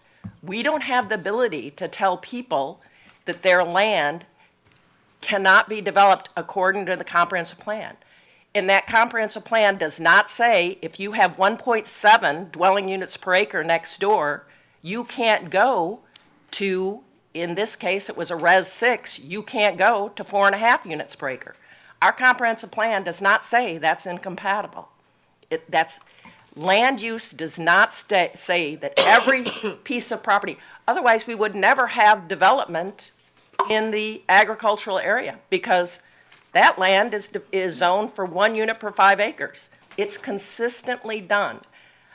There's such frustration, and I understand that because of the misunderstanding. And people say, well, why don't you change your comprehensive plan? Why don't we change it and not allow this to happen anymore? Well, because the law says that once a comprehensive plan is in place, and ours has been in place since 1989, that we can't take away somebody's property rights, investment-backed expectations that they have based on that comprehensive plan. So I get the frustration. The other level of frustration is a little bit more difficult to deal with, and that is the one that says, well, why do you allow it to happen when these roads are substandard? You have open drainage ditches. You don't have sidewalks. Why do we continue to allow this to happen? Because the law says that there has to be available capacity in the roadway to handle the increase that development is going to cause. And guess what? As long as they can provide a study that shows that there's available capacity in that road, and that's what our test is, that we don't have the ability to stop them. If that law wants to be changed, that has to be changed on a state level because we follow the state law. And I know I'm being a little bit simplistic on this, and I keep thinking that we need to have more conversation because I see it all the time. Why does that county commission just approve all this development when we don't have capacity? Because we follow the law. People say change the law. Well, it's not our law. It's a state law. So we don't have the ability to just arbitrarily stop development. We don't have that ability. And it is frustrating. Folks come down regularly and say, you know, my quality of life is going to be negatively impacted. I saw yesterday driving back I was at the Outlet Mall driving back and looking at the traffic backed up on I-75, trying to get off on 301 at 5:30. Wow. You know, that's positively scary to me to see that kind of traffic backed up on the interstate, because what if somebody's barreling down there and doesn't see it? I mean, that's just one example. And I know y'all see it. Everyone sees the traffic situation we have, and we've got to address those problems. But it's gonna take some real innovation, and it's gonna take some real money. So we're gonna have to talk about how we're gonna do that. So that's my speech, Commissioner Smith. Madam Chair, I really was waiting for the county attorney and Mr. Clay to kind of stop you from going into a little communication, because I have to defend my vote now. I'm sorry, I didn't understand what you said. No. The things that you just mentioned, all 7 of us looked at the same issues before this dais. We've seen it different ways with the comprehensive plan. Well, maybe we shouldn't talk about the specific. Well, I was trying not to. I'm talking vague in general, but I'm just saying I got to defend my vote. I fully believe that the vote I took was legal, ethical, and it followed the comprehensive plan of rejection. Okay. Now, I'm going to leave that alone. I'm going to move to Commissioner Chappie. And I can't talk to my constituents for 30 days, so I will be reaching out to you hopefully after the 30 days. Commissioner Chappie has stated what I have said since I've been here. The notification process needs to be reviewed. We need to see what's being mailed out, what it looks like. Does it look like junk mail? Oh, right. We need to know. So when someone says they didn't receive something, what it looks like, we will already know what it should look like. Yeah. Because if I don't want you to know something, I know how to send it to you where you don't know, or don't send it to you. We already saw it on the overhead. So You can't. I just want to clarify what he just said and back up what he just said. We need to do that. It need to be consistent with any notification that goes out dealing with property, rezone, whatever it may be. We need to know what it looks like, how big the word should be, and everything does it meet the legal requirement. We got to do that, because we hear that over and over again. The rules that are in place for notification have been in place for many years, have they not, Bill? I'm looking in your direction. They are followed quite religiously. Staff ensures that they are followed quite religiously. Need a return. I too am quite confident that there is nothing in the law that requires Return address. something on the exterior of the envelope in terms of font size, in terms of an address, you know. But again, these are procedures that are well established, and they are followed religiously, application after application. And Bill, correct me if I'm wrong, but the applicant is required to sign an affidavit under oath that the notifications have been sent out. Isn't that correct? I believe that's right, Mickey. I'd have to go back and look at the code for the specifics, but there's a floor in the statute and what has to be noticed, and then the code provides some additional requirements. It's been discussed in front of this board numerous times over the years whether to expand those or not. The board can revisit them. I would suggest that you ask staff at a land use meeting maybe to spend a few minutes explaining them to you, and we can talk to you about what the options are if you want to change them. There are some legal concerns about how far you go with that, but it's a legislative decision. I certainly agree with Mickey that we have a comfort level that those procedures that are in place now are followed. If they're not, it's a very easy lawsuit to win against the county, and so there is a certain due diligence that's done at the staff level to make sure we're following our process. This is not the first time I've heard people come in and say, we'd like more notice. We've heard it before in other settings. You know, I have absolutely no information at my disposal to suggest that anything was done in terms of notification on this particular application that was contrary to the law. Nor do I.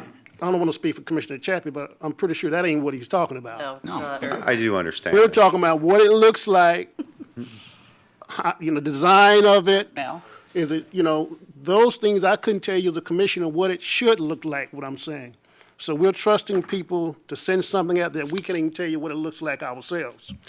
Again, I would suggest Who that if has you an want to interest, by the discuss way. that, you should have staff come and talk to you about what's in the code now and whether or not. Yeah, and I think. And that's the only thing I'm Point is saying. valid, and if you wanted to say, if we wanted to add to our code, rezone notice inside, we could Stamp do on that, the right? front. You can do that. Yeah. Sure, Yeah. you can do that. That's a good idea. I mean, practically speaking, there is no guarantee that that letter will reach its destination once it's placed in a Let's in have a it at mailbox. Let's have it a work Okay? session. Madam Chair. No guarantee, no guarantee. That is, Anybody else is jumping in, I think I So, need to respond. so Jump again, in the then. procedures are well established, they are followed religiously. I am advising you on the law as it exists as of today.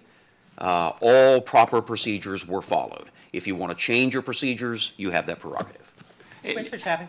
And in no way was I insinuating that anything was done inappropriately and not following statutes. I know, these guys are Do understand that, experts. Commissioner Chappie. Yeah, I just We wanted just to want to say be more that. It makes me feel transparent. better, because I don't want even Okay. the smallest insinuation, because our staff are professionals.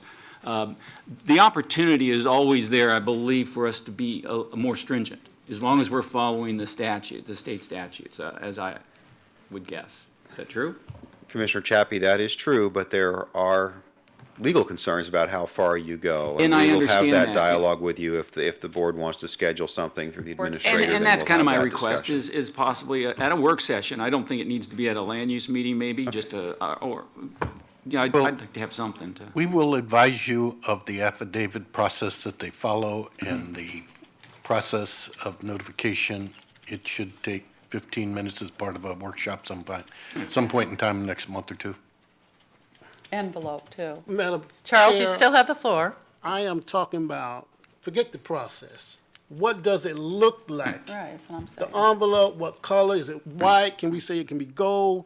That's what I'm talking Right, about. and I think the answer was, right now, there's no requirement. Right. No Right. requirement. If we want to add a requirement, we want to have the conversation. We're talking about doing it at a work session, not making a final decision today. Right. Well, exactly. That's one thing I'm saying. It's the reason we have employees wearing fluorescent shirts, for example, it glows. Should the envelope be like that so we don't think it's junk mail? I throw junk mail away all the time. Junk mail, glow. Usually between the mailbox and the recycling bin, right? That's when we decide what we're going to actually look at, right? Yeah.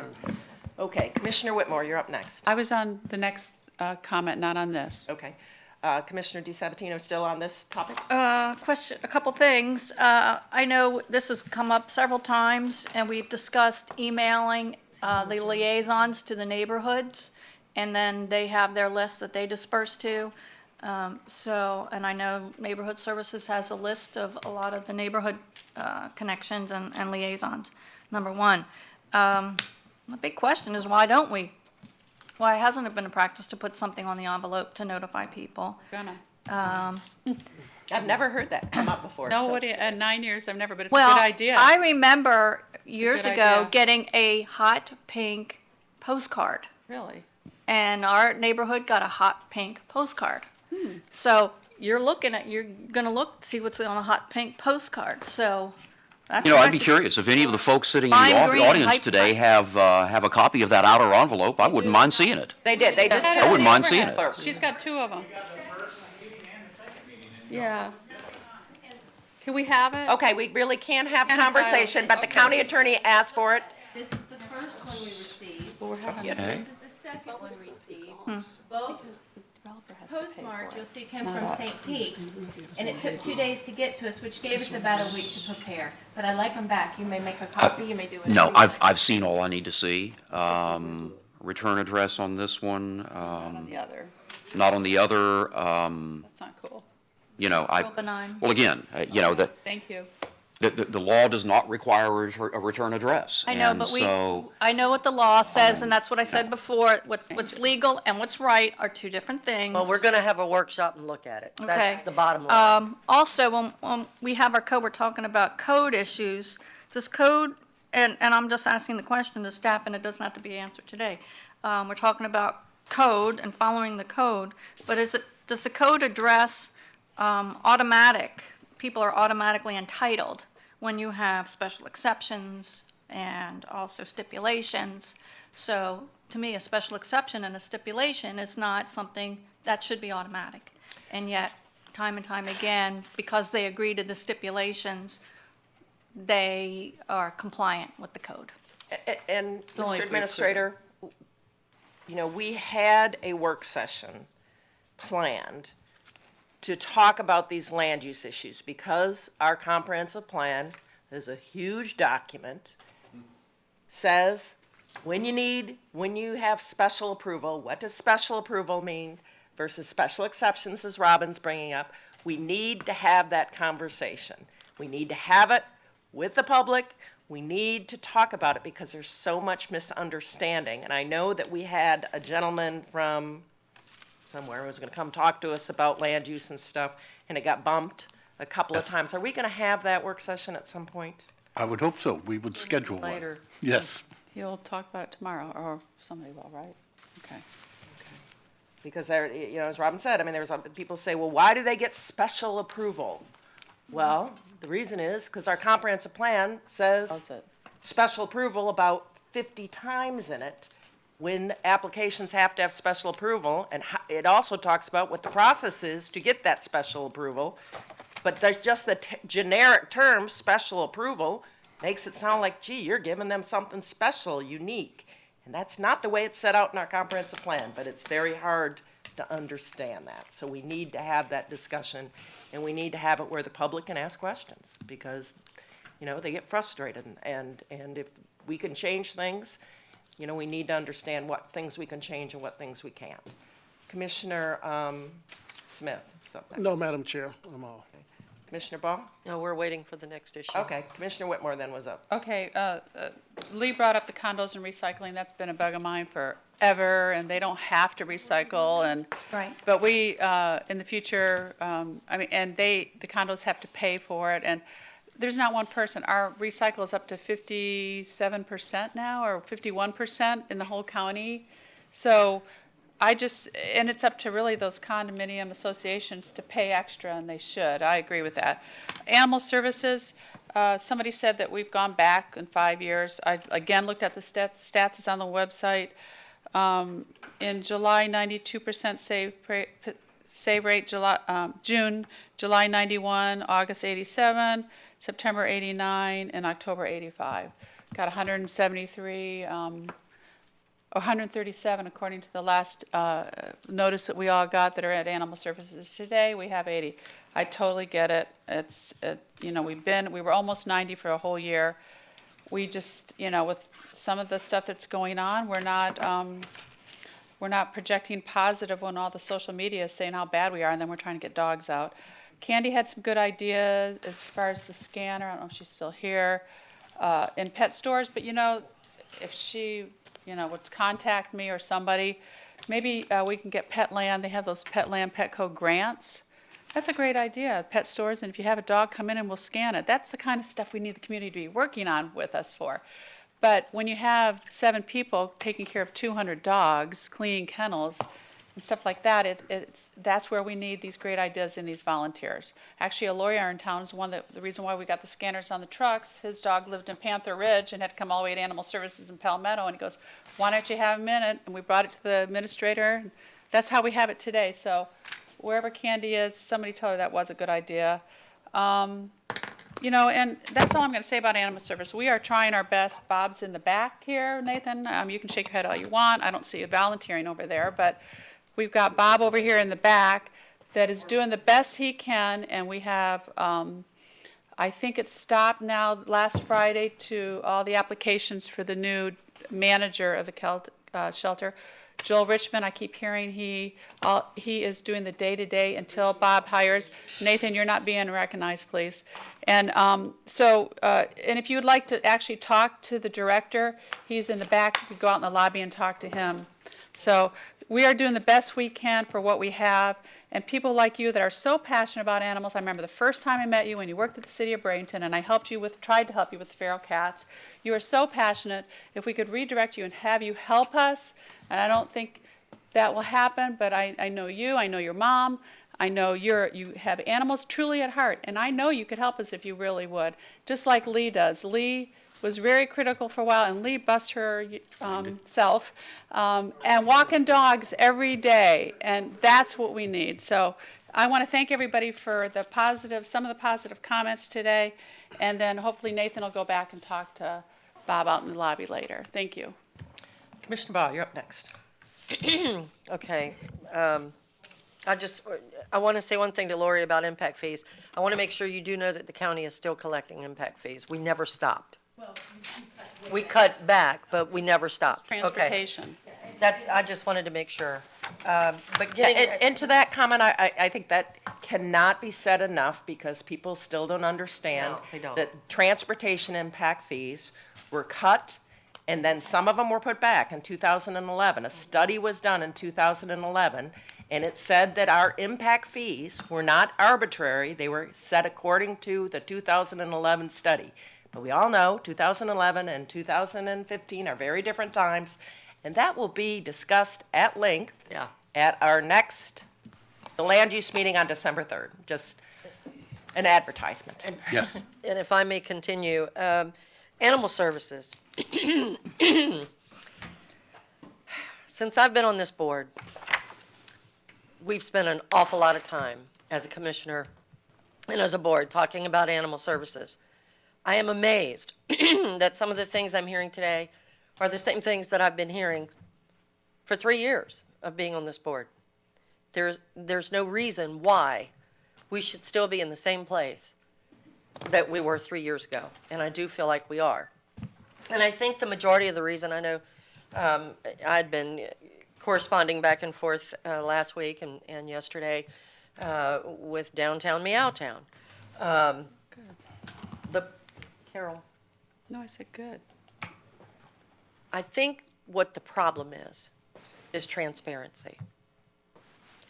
I can tell you that the information that a citizen was trying to achieve, I tried to get the same information and had to make several email attempts to get a response. And then the response was, we don't have that information. We need to work in that regard, be more transparent, have the information at hand when it's necessary because we have to. We're a county, it's taxpayer money. I want to know as a commissioner where the money has gone. I want to know what we're spending the money on and what we've done and how we've managed to come forward and improve. Unless we are able to show that information to the public, it's not going to get better. And I agree with Commissioner Whitmore, what she said about Nathan. He could be a great asset, but he's not going to be until he feels and others feel that we're being upfront and honest about what is going on with animal services. A comment was made about, are we trying to find another space? We need to be transparent in our communications. We need to give the public the information that they request. There's no reason not to. It's taxpayer money. Mm-hmm. So, and I know I can tell you that the county administrator and I have had a conversation yesterday. I'm riding to a conference with him today. I can tell you we're going to have more conversation. It's going to be a great trip. We're looking forward to it. 5 hours. 5 hours. Boom, boom, boom. But the bottom line is, I'm going to say this. Come hell or high water, we're going to get transparency done with animal services. I can tell you I've had conversation with Mr. Smith in the back, the new director. He wants it as well. Because trust me, he's not enjoying his job and the way things are being done right now either. So the bottom line is, I'm disappointed that we are not further than we are after me sitting on this board for 3 years. I don't like where we are today. I don't feel that we've made great strides forward. We're going to continue to work on this, and we are going to get this right. And I want the public working with us and helping with us to accomplish those endeavors. So we're on the same page. I know sometimes you don't feel like we are, but we all really are on the same page, and we're going to get it done. So that's all I wanted to say about animal services. And Mr. Smith, I know it's tough right now, but we are willing to help you and work with you any way possible to be transparent. Thank you. Mr. Administrator. Commissioners, there's not a day goes by that we don't have public records requests for information on animal services. We provide every response to every request if we have the information. Let's talk about downtown Meowtown. Please, I'm totally confused by the comments.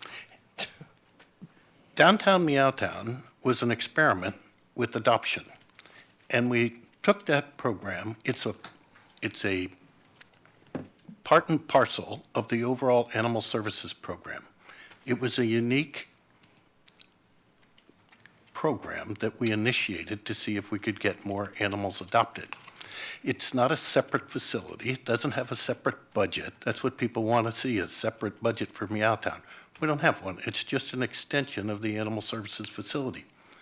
We've had a discussion, as I mentioned at the last meeting, with the volunteers about formalizing the process we have with them, and we're in the drafting stages of a formal agreement, so we identify the volunteers and the things that they do versus the things that the animal services budget is going to do, and the programs and the activities and the health care, all of that will be spelled out in an agreement with the volunteers. But to request that we have a separate budget for the Meowtown, we've never had one because it was an experiment to see if it would work. We'll be working on an agreement with the folks over there, whether it's necessary to have a separate budget because the animals that are there get transferred back to the shelter in Palmetto, and they're constantly moving back and forth, so to have a separate budget seems probably illogical. We will have an agreement with the volunteers, and it'll be forthcoming. It'll come before this Board of County Commissioners so that there's transparency between the county and the volunteers. The program is working exceptionally well. We couldn't be prouder of the volunteers and the things that they do. But sometimes folks want things that we just don't have. They don't exist, and they have their vision of how they would like this to operate. But Mr. Smith and I are working diligently to make sure that everything we do is transparent. It's open, it's above board. It couldn't be more transparent with today's access of information. And as I said, there's not a day goes by we don't get a public records request for some piece of information out of animal services. I don't think we have anything to hide. I think we're open, and I'd be happy to answer any questions you have. Well, and it does concern me when I hear about non-transparency, but I also know that people are extremely passionate when it comes to animals. I know because I've participated in many events in Meowtown. I would not want to have a conversation about Meowtown without having the people that have worked so incredibly hard to make Meowtown. I understand people have questions, but I understand the role of the volunteers there has been exceptional, and I certainly would not want to have, in the interest of transparency, I would not want to have a conversation unless we had all of those folks there, because they would be very upset if we were talking about the project that they have put so much time into without having that. Yes, I know that we're the government and we are the ones that are in control of the funds, and there probably are good questions being asked. They haven't been asked of me because this is the only time we talk about these things is up here, so other folks are getting questions that I don't know what they are, but we do need to have a conversation with the folks that are super involved. And as John likes to say, maybe it'd be one of those cuss and discuss meetings, because I don't know what the issues are, quite frankly, but apparently there are issues, but if we're going to have a discussion about it, I think we should have it in a work session format where everyone can be there. Well, when we finish the agreement with the folks over there, maybe we'll have that as a workshop item, and they'll come in and talk about how we've agreed to manage the facility and use their resources and use the county's resources, and that there's a clear delineation between resources. because And Madam Chair, I can assure you that I truly believe in my heart that the volunteers at Meowtown have done a terrific job. I am not taking anything away from them. The only thing that I am saying is that we just need to be more open about the relationship that we have with Animal Network so that everyone is aware, because I can tell you, I found out about it from Facebook. I didn't know. So, that being said, that is my point. Not to take anything away from anyone, because I know the volunteers there have done a terrific job. I know that the county, we have not meant to try and not be upfront. It just, that's the way it happened. And we need to work harder on that in the future, is my point. Yeah, and there were at one Anything away from anybody. Yeah, at one time, there were a lot of questions about, the fact that that property is in the city of Bradenton, and they had concerns about The dogs. having even a retail, basically what it is a retail front for our animal services. So hopefully, we've made progress on some of those things. I don't even know if that's a fact. That's what Carol told me about. So, Commissioner DeSabatino. Good discussion so far, and what upsets me the most hearing that Commissioner Ball just said that our own director is upset with the way things are going. Is that what you said? No, that's not He what I has said. question. He's got a tough job, is what I said. He's not happy with I'm the way sure things that are he going. is probably not happy with the job he's doing. I cannot speak for Mr. Smith. Okay, So, all right. don't go there. I just wrote down, the director was not happy. Don't go there. Oh, I talk to him every okay. day almost. I know I met Nathan way back when at adoption events. So to say he doesn't volunteer, he volunteers all the time at Cortez and like 26, the pet store there, and I've seen him all over, and I get emails that there's a whole chain of different events on one day where they're going from one place to another. So, I know that's where I initially met him. We had a workshop a couple weeks back about cameras, and we had talked a while ago about cameras up there at Animal Services. So I don't know if they can have cameras. Why do we abuse our animals, is what you're saying, or I just I don't for know. There's employees, so or much what? there's so much discussion that maybe we need to have cameras up there just to we see what's abuse our going on. I mean, there's cameras they're everywhere, all over this building. We don't know where they are. Very expensive, as we know. So that's something that we probably We had talked talk about during that. budgets. And also, on our dashboard report, it has under the reserves, for the cost for contingency slide references the $311,138. It leaves out the on-site vet, so we need to add that. I'll bring that up again at Okay. dashboard. We will continue this conversation undoubtedly, and I believe there probably will be a report at some time regarding where we are with the Matrix report. As far as the on-site vet, I know there's things being worked on. And as far as looking at other expansion opportunities, I assume there'll be some discussion about that in the future. Is that right, Yes. Mr. Hunsaker? Okay. We don't have time right now to go into that. It's not on this agenda, but those things are definitely continuing conversations that will be coming up, because we know those are things that are being worked on to get the on-site vet and to look at possibilities in the future. So, Commissioner Whitmore, then we got to finish our agenda. Yeah, just one last thing. I've been reporting for the last year about the status of what was going across next door, because at one point there were dogs and cats there. The city of Bradenton did not want dogs there because of all the restaurants and potential of liability. And then, Their code. then the cats, and it's totally by volunteers 7 days a week. So, but I mean, and I agree, and I know Lauren asked for a report that, actually, we don't have the type of report they want. There's scattered data around, and I'm assured by our public records person that whatever's by law, and our lawyers are all, when somebody makes a public records request, if there's not a record of that, you don't generate a public record to make one. But they are getting you, and I talked to somebody as of yesterday, the deputy administrator, to get you all the things that you've asked get it to you, whatever we have, we're gonna give to you. So, no, it's true. I talked to Karen Wyndham, and she's gonna make sure that, Well, that's interesting, because I'm the one that requested it. well, we can't talk, so you wouldn't know what well, Lauren keeps emailing me, and I forward it to Karen, so, or I think it's you, Smith. Yeah, Lauren Smith. You've sent me 3 emails. We're not allowed to dialogue. We're not allowed to dialogue, but Go ahead and talk after the meeting. We've got to wrap this meeting up by noon because folks are leaving. So if you want to wait, and Commissioner Whitmore, you can tell her what you've done. yeah, and I don't have any, want to tell Vanessa because y'all don't know. Yeah, we haven't, I think we both requested the same information that she requested it, and there isn't that. So you got a different answer than I did? Is that what No, you're telling me? they've said they've responded to her a few times, but that's not what she's wanting, and they don't have a record to generate that, but they will give it to her again, what they have. They can't generate a public record to make a public record. The Public Please help Records me Act here. does not require the county to generate Pull or make a new report. documents in Right. order to satisfy a citizen's informational desires. If there is an existing record, we are obligated To give to it. provide it. If they want statistical analyses of existing records, we are not obligated to do so.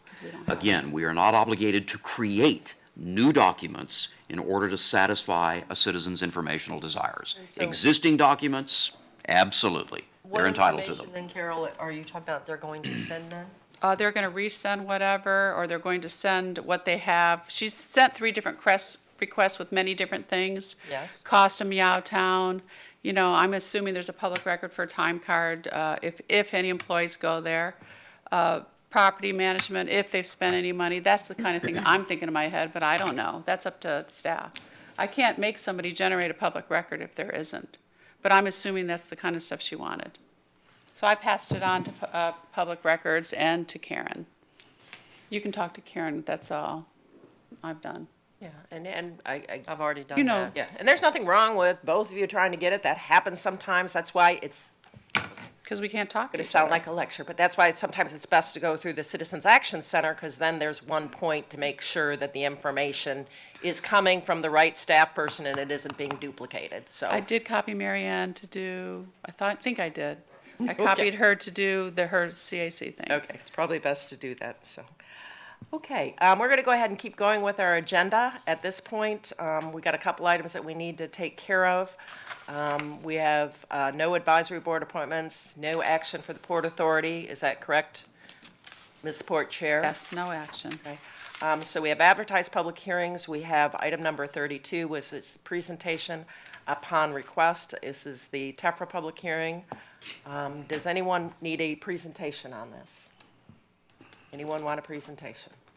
Okay, I'm just going to go ahead and read the item. It's to conduct a TEFRA public hearing and adopt resolution number R15-183, approving an interlocal agreement for Pinellas County Industrial Development Authority of its industrial development revenue bonds for Volunteers of America project, the bonds. I'm going to go ahead and open the public hearing. Is there anyone who would like to come forward and address the board on this public hearing?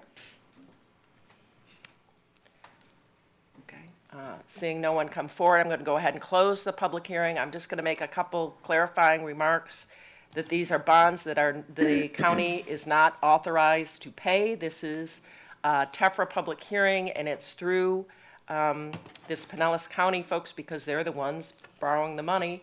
But it is also is something, the results are very good results because they're going to build low-income housing for veterans and other qualified residents. And I think that's very good. As you know, I attended a housing forum, affordable, actually it was for homeless housing, but the issue of veterans came up.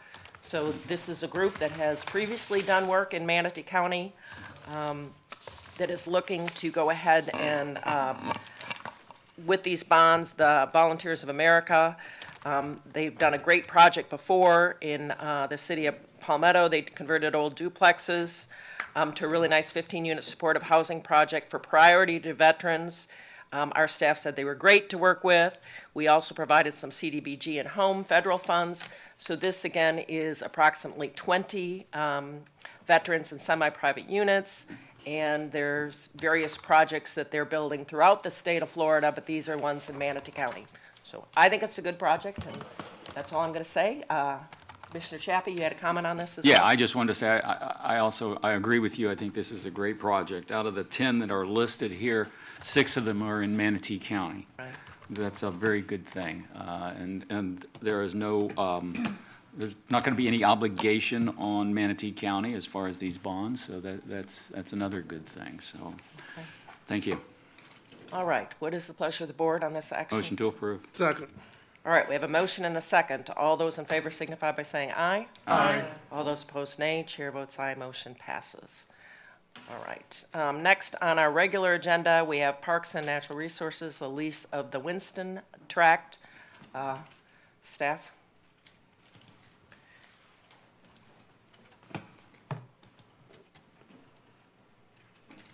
Thank you, Commissioners. Charlie Hunsker, Director of Parks and Natural Resources Department.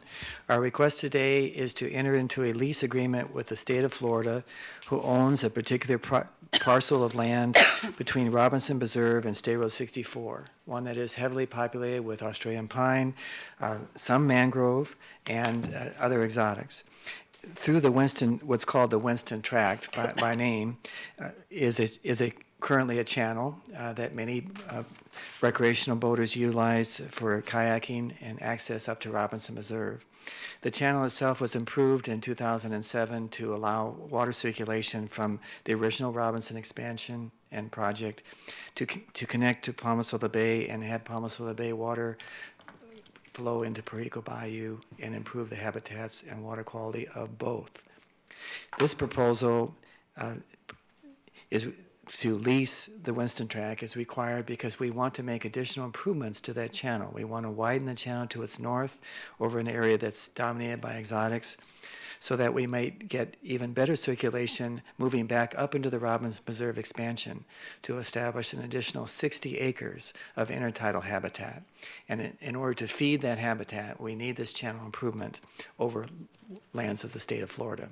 So the traditional arrangements and such things is to enter into a lease with the state of Florida, allowing us to make this improvement by permit, following the issuance of a permit. And since it is their property, we must seek their permission through a lease. It's customary for the state of Florida to charge $300 a year in such lease agreements. For instance, we have a lease agreement for Emerson Point that we do not own. We have a lease agreement for Green Bridge that we do not own. And we pay the state $300 a year for the honor and activation of that lease. The same situation and same request will now apply to the Winston Tract. And it is, once again, necessary for us to complete our improvements at Robinson Preserve. I'll make a motion to adopt Resolution R-15-187. Second. You have to open it up. Okay, we have a motion and a second. I'll go ahead and open it for public comment. Is there anyone that would like to address the board on the lease of the Winston Tract? Okay, seeing no one come forward, I'm going to go ahead and close public comment. Commissioner Chappie? Yeah, I thank you, Charlie. As always, when it comes to preserving and protecting our coastal environment, what you and your team are creating, this intertidal habitat with Robinson and Perico Preserve and Neil further out, it's amazing stuff. I don't think anything like this is really happening around the state like it is here, and with your leadership and the team that you have here in Manatee County. So, thank you. It's paying attention to the details and understanding that Winston Tract's there and how important it is to this environment. So, great job. Oh, we do our best for the best. You do the best. I'll just ask one question. Does the state provide any maintenance of this track? Do they do anything? No, they do not. Okay. And we intend, of course, to cut back on these exotics and improve the water circulation as a component to our Robinson Preserve expansion. Is there ever any opportunity for the state to give us the land so that we don't have to pay $300 a year for it? It would be a far more complicated process. Okay. Okay. Commissioner Chappie. Would there be any amenities or anything? Because people do go there. I know. Off the causeway. And we have the kayak launch right there. Are there going to be opportunities for something like that in that area? No, I'm more focused Curious, on, yes, I'm more focused on the northern portion. I'll just point it out on the overhead. Okay. location at that location. And there are some Australian pines along Manatee Avenue, and we will consider looking at removing those and reestablishing the water flow through there as well. It's something maybe working with Keep Manatee Beautiful, they were able to help some things out along the Yes. causeway. It's their what a efforts, and tremendous improvement to that. this will certainly complement what they've been able to accomplish along the causeway as well. Okay. Thank you. Okay, great. All right, we have a motion and a second. All those in favor signify by saying aye. Aye. All those opposed, nay. Chair votes aye, motion passes. Thanks, Charlie, for what you do. This is, the Robinson expansion is going to be very, very exciting to the folks who love to use the outdoors. Robinson 1, we're looking forward to Robinson 2, big time. Wait till you go through Perico. All right, next up is item number 34, adoption of resolution R15-165, Animal Services Advisory Board. Mr. Smith, talked about Mr. Smith is coming down to the podium.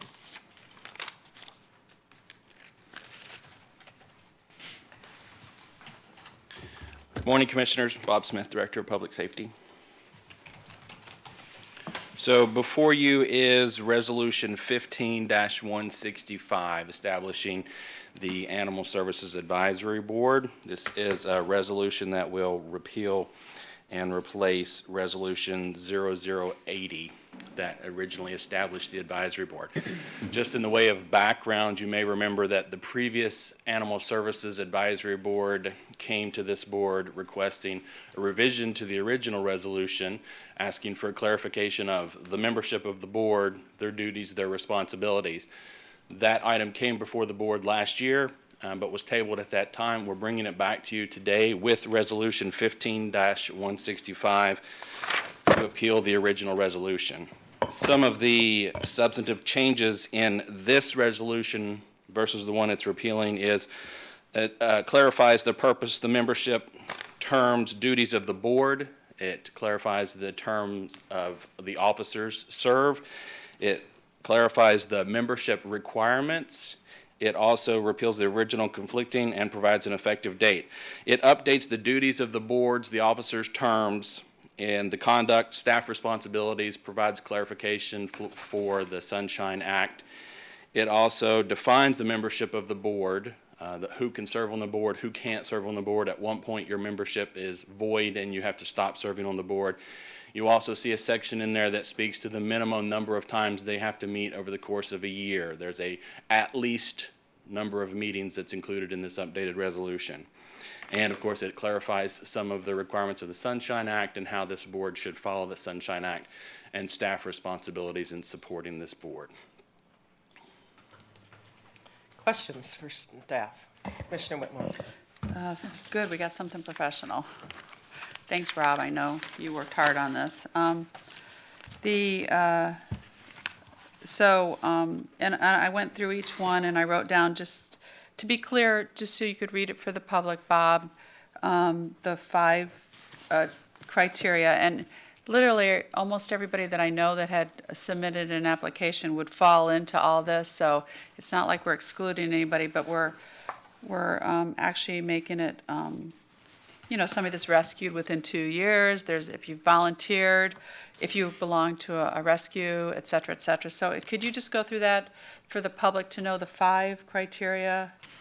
And there will be 1 vet. And I think everybody's going to have to reapply because this is a new resolution. And if that's true, can you call the 30 that have applied and ask them, tell them that they need to reapply, but make sure personally that somebody contacts them and speaks to them? I don't think that's true, so let's answer. Oh, I was told yesterday, before I left, that somebody said they'd have to reapply. So if I'm wrong, tell me. So some of the, I'll start by reading the membership requirements because there were some changes there. The membership of the Animal Service Advisory Board shall consist of the following categories. Category 1, up to 3 citizens who are either corporate officers of or have written authorization to represent existing governmental or nonprofit organizations, agencies, or voluntary associations within the county with a primary mission of care, handling, or rescue of domestic animals. As to this category, no one no one organization, agency, or association may have more than one representative holding one of the 3 seats at any given time. Category 2 is one citizen with expertise in business development, finance, and/or operations. Category 3 is one veterinarian who represents the interests and policy views of the county's veterinarians. Category 4 is one citizen who does not fall within the foregoing categories, who is not associated with an existing rescue agency, and who, within 2 years prior to appointment, has adopted an animal from Manatee County Animal Services. And Category 5, which is one citizen who does not fall within the foregoing categories, who is not associated with an existing rescue agency, and who, within 2 years prior to appointment, has volunteered for animal services or an established private rescue agency within the county for at least 10 days as verified. And then the other part of the question, was I wrong about the applications that have been submitted? So the current applications that we have on file, our application process as a whole doesn't ask some of these questions. So we're going to have to clarify how we filled those members. We don't, as part of our normal application process, ask, have you adopted an animal in the last 2 years? Have you volunteered at Animal Services or another? So we're going to have to find a way to address those changes in membership through our application But there's process. 35, I'm sure. If you're giving us all the applications, we can, oh yeah, well, some of them may not say they worked or volunteered. I Right, got the it. Okay. application itself, right, doesn't ask that question. So I think that the answer, I mean, our rules allow applications to stay live for a year, if I remember correctly. We Right. discussed this last time. And then people still have the opportunity to apply now that we have new criteria. Is that correct? Absolutely, and then the existing applicants can clarify that they do meet the needs of these new positions that have been added so that they can fill one of these slots if they can't fill one of the others. But you'll write it on the application, so when we look at it, we know, right? Right, we'll have to look Okay. at the application, whether we add it to Thank the you. existing application or add some type of supplemental question for this particular board. Thank you. So Bob, just to be clear, if I could, Madam Chair, there's, the application timeframe remains open. Anybody who's interested in serving on this body can apply to serve on this body going forward. Yeah. We haven't missed any kind of a deadline date, correct? Right, the intent is after this resolution has been approved, we will bring the list of candidates back to the board for approval to fill the 6 vacancies. And it makes perfectly good sense that since this resolution is being adopted today with new and different criteria, that we would provide interested folks an opportunity to apply to be on this body effective today. Absolutely, because some of the candidates, we may have other parties in the county who were interested in applying but did not meet the qualifications under the previous resolution who now may qualify. Oh, How long will we give, what's the time period we think that we'll open this up for applications? I believe the current process is 30 days. here comes Rob. This resolution, if adopted, says that all openings shall be advertised for at least 30 days. Okay. So it's 30 days. And Mr. Smith and I did talk about the current applicants, and one way or the other, they'll be touched and directed to reapply. With some of the boards and commissions that you've adopted that have the specific things like you shall be a veterinarian or you shall do this or that, I have to sort of talk with, I guess Nick oversees the application process overall, because our current application form is really not as good as it could be in drilling down to some of those things, and it would be helpful to commissioners when the names came forward so that we don't have people applying and then only to be disappointed because they weren't really told what the criteria are.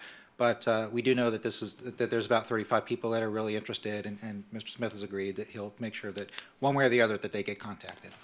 Okay. Commissioner Baugh. Couple of questions. Item number 4 and 5, where did these qualifications come from that we're now being asked to put into place? 4 and 5. Those are the volunteered, those were, I think they were in the old one. Have they always been there? they have not. Those are updates from the that's what I previous thought, but resolution, I'm- right. And rescues on the board, yeah. The criteria are a product of Ms. Wyndon and I talking about what it is that would make up a good, well-rounded board. They're purely our attempt to put some structure to that. It's totally up to you if you wish to change them, drop them, whatever. But in terms of, we had the the established rescues, and certainly they have been and desire to continue to have a voice, and so we figured the majority of the seats would be there. A veterinarian certainly seems to make sense. Somebody with, business or financial expertise made sense. The adoption process is often discussed in terms of how could it be better or worse. So somebody who's adopted was thought to be a good thing. I mean, that's kind of the process. It's no more complex than that.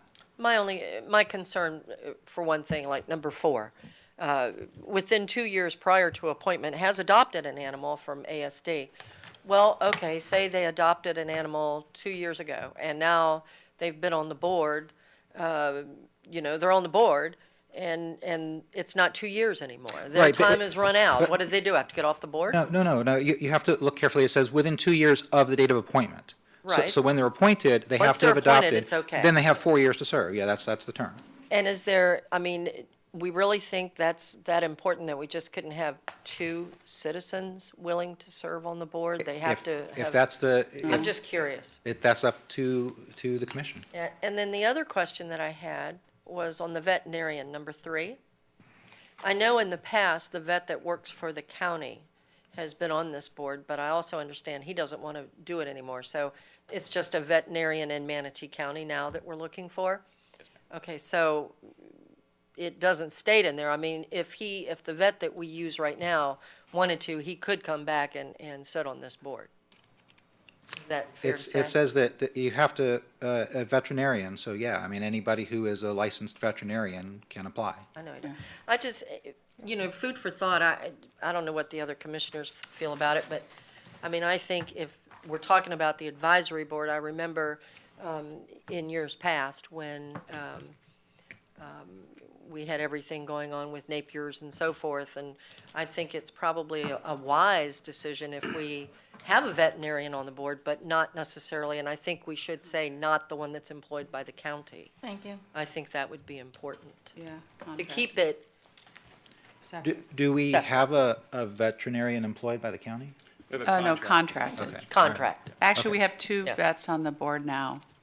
Okay, so yeah. Community one and that one, yeah. If that's what the commission desires, then we can simply add, let me see, where is it? To Non-contracted. B3, 1 veterinarian who shall represent the interests and policy views of the county veterinarians, comma, and who is not currently employed by or under contract with Manatee County.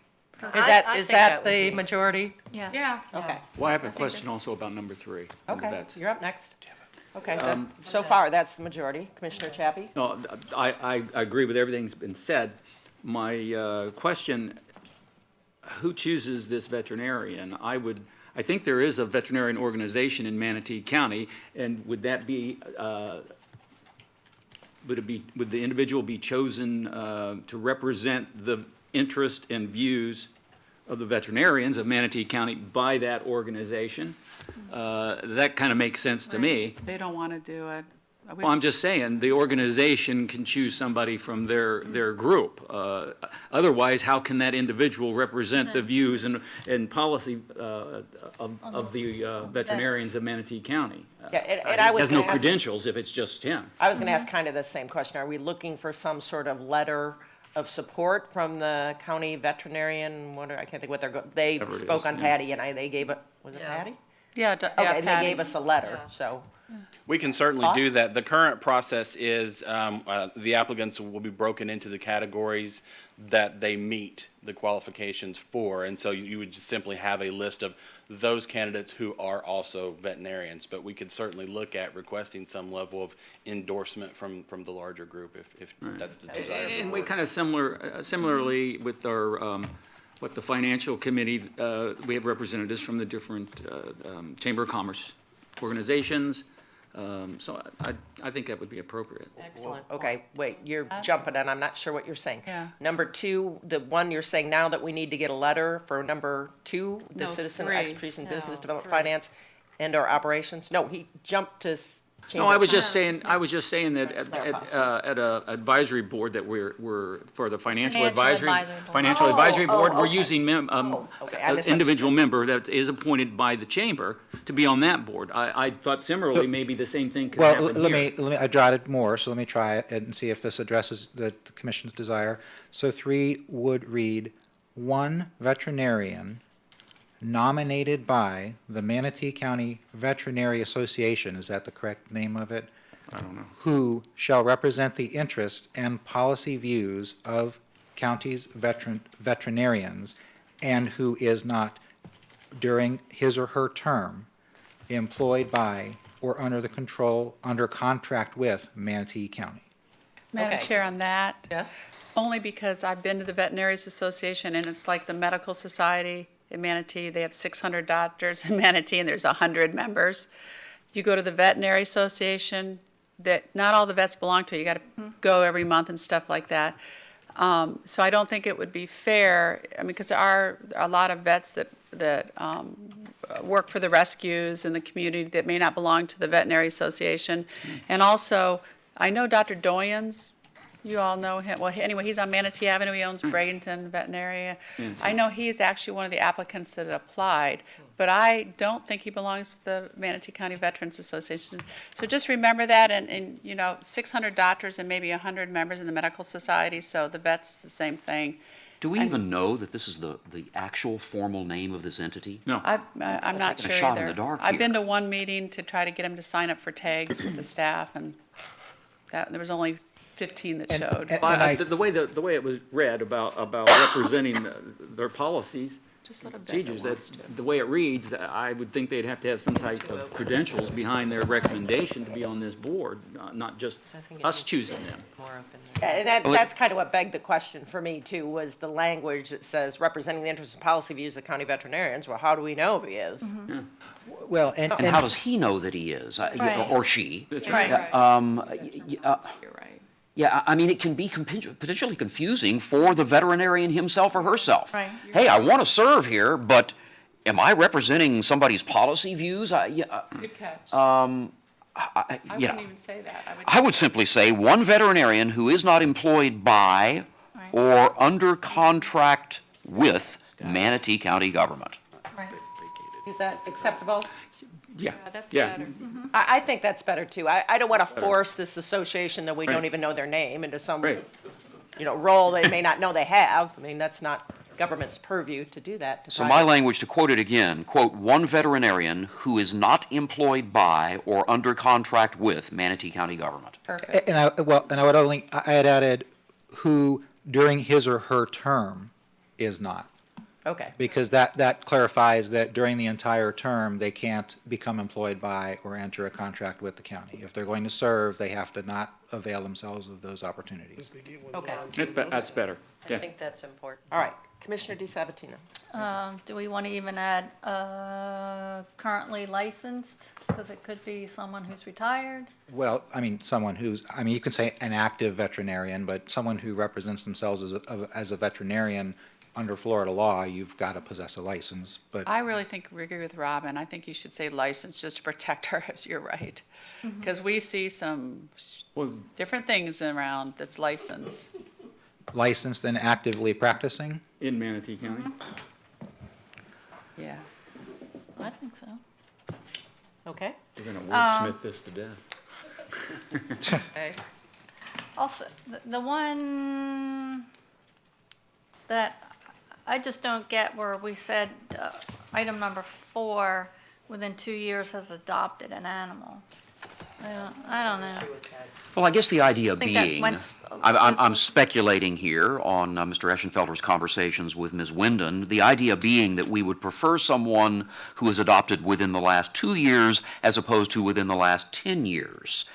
If you're So you know what's going on. if you're going to choose a time frame, you got to cut it off somewhere. And so I guess the idea being someone who is more freshly interested in the adoption process, as opposed to somebody who had an interest 10 years ago. I'm just speculating here, but. Yeah, someone who is more freshly interested, as well as, and the conversation sort of was manifest somewhat earlier in today's board meeting on the volunteer front, where, and it's a theme that has occurred before, where sometimes it is said that all you want to do is criticize, but you aren't actually out there volunteering, you aren't actually out there adopting, and so part of what's reflected here is that the people who are actually stepping up and doing the right things are the ones who are going to have the seats. And again, this is just our attempt to try to make a good framework around it. If you Well, don't like that category. I like it. I'm going to tell you why I like Like it. it too. Because it's somebody's Skin going to in the game. have knowledge of what's going on. You know, and how it went, the good, the bad. Right. Like, why do you guys make me pay this fee, or why do you make me do this or that or the other thing? And if since they've just been through it fairly recently, they can speak to that of how might we make it better, so on and so forth. I agree. Okay. Are you okay, Robin, with that? Okay. Is there, I don't have a dog in that fight. Is there Or any cat? language that spells out or refers to our conflict of interest policy? Well, again, as we've discussed a variety of times now, the conflict of interest isn't a county policy, that is Florida statutes. And so with any of our boards and commissions, particularly these new ones, I advise this board and will continue to.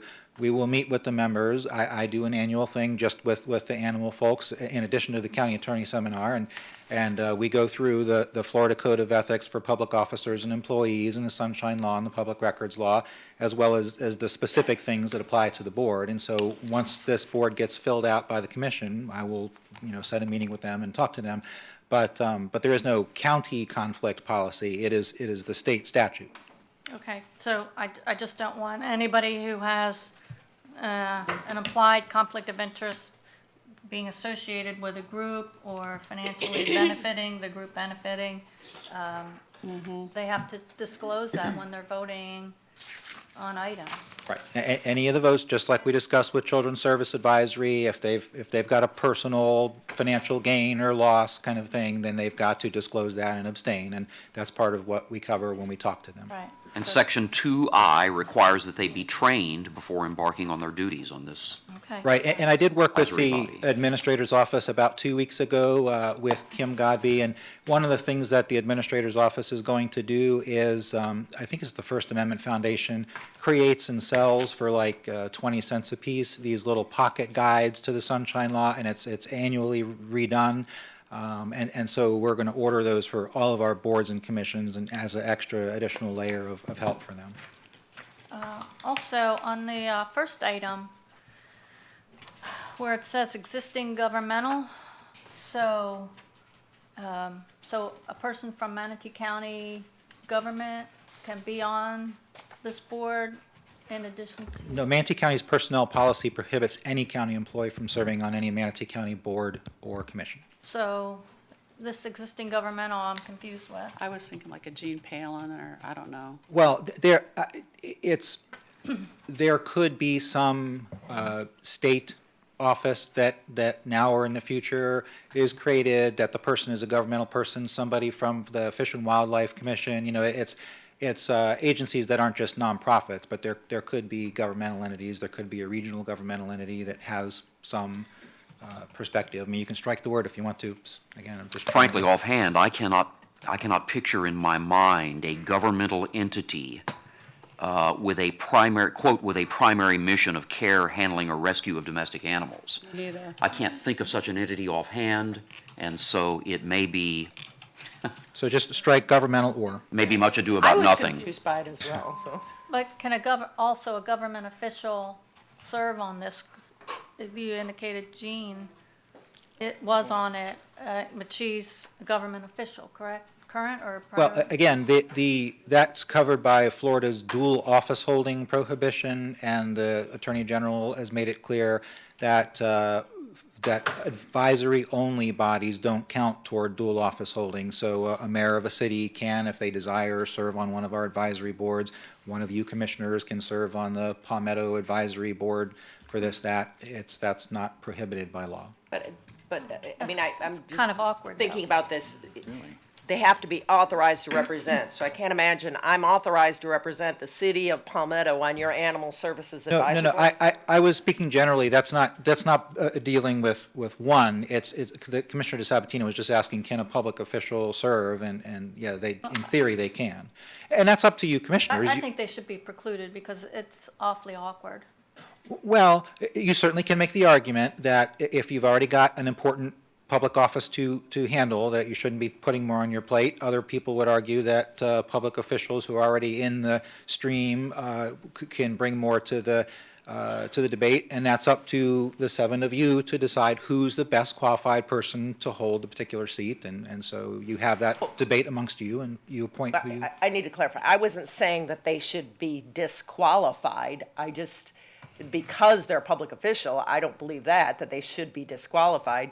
I just think I guess I was having a hard time thinking, kind of like what Mickey said, that we would have somebody from another governmental agency that was appointed to serve on this board And so... in their governmental, but I don't think she was ever appointed in her governmental capacity. It is a citizen. Yeah. Just as a citizen. I mean, if Never again, a if you want to strike governmental or, then that's perfectly fine. It was just an attempt. That, to me, clarifies it. Okay, all right.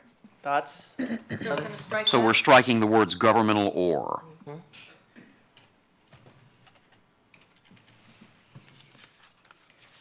Commissioner Smith, you're up next. Yeah, Madam Chair, have we studied the issue of what the objective of this advisory board is? Are we creating something and duplicating what it used to be? The fact is, if you adopted a dog or a cat 2 years ago to be on this board, what difference does it make? If you got an advisory board for affordable houses, and if you ain't bought a house in the last 2 years, you can't serve. I mean, so we making up rules to set this up for failure. The fact is, you got some people that got some money in this community that may want to serve on that board. They can bring resources to that board and could help this county out. We're not creating anything for someone just has knowledge and may not be interested in adopting dogs, may just want to be on the board because they make a serious donation. Yeah, that's the business one. Yeah, but we still setting up trouble. I mean, It's a business. yeah, I get that, but we still, in my opinion, setting up trouble. What is the objective of this advisory board to do what? If we're going to be, if you haven't adopted a dog in 24 months, which they say is 2 or 3 seats, I understand that. Fits that seat there, you should look at what resources a person may bring also to this advisory board, what knowledge they may bring to this board, what type of money they may bring to this board, and other resources they have outside the state of Florida. We're thinking Manatee County, and animal is global. So when you start saying a person can't do this and can't do that, you defeat the purpose of looking at the process of maybe raising money or donation to the county to help dogs. That's what I'm concerned about. If you put too many rules and regulations, you tie people's hands. Certainly, we want to make it opportunity where the best interests of the animal is at stake and just putting the board together. And that's what I want to put on the record, Madam Chair. If I could speak Okay. to that, one of the logic there, I believe, and I'm not going to speak for Mr. Edenfeld or Ms. Winden, but the Animal Services as an organization, as an entity, there's 2 focuses. There's the enforcement of state statute regarding animals, domestic animals, and then there's the shelter facility. The adoption process at the shelter facility is 50% of what we do as a business, and so the concept there is someone who's familiar with the business of what we do as animal services would be the person most qualified would be someone who's recently participated in that business as adopting an animal within the last 2 years or however many years you do it. That brings a perspective of having been part of the process, part of the business in the past. And then that person is most familiar with it. The role of this board is to advise the county commission and the county administrator on policies, procedures, and regulations regarding animal care and control. And so someone who was involved in that policy side of the operation when they adopted an animal would probably have a pretty good knowledge of how it went for them and how policies or procedures would need to be tweaked moving forward. And again, but I'm not going to speak to... I just want to comment on that, Madam Chair.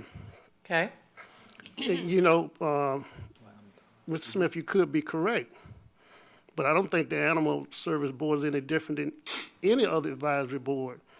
Even though they're making a recommendation to this Board of County Commission, most every advisory board I know, the objective is to look out for the individual, what your task is.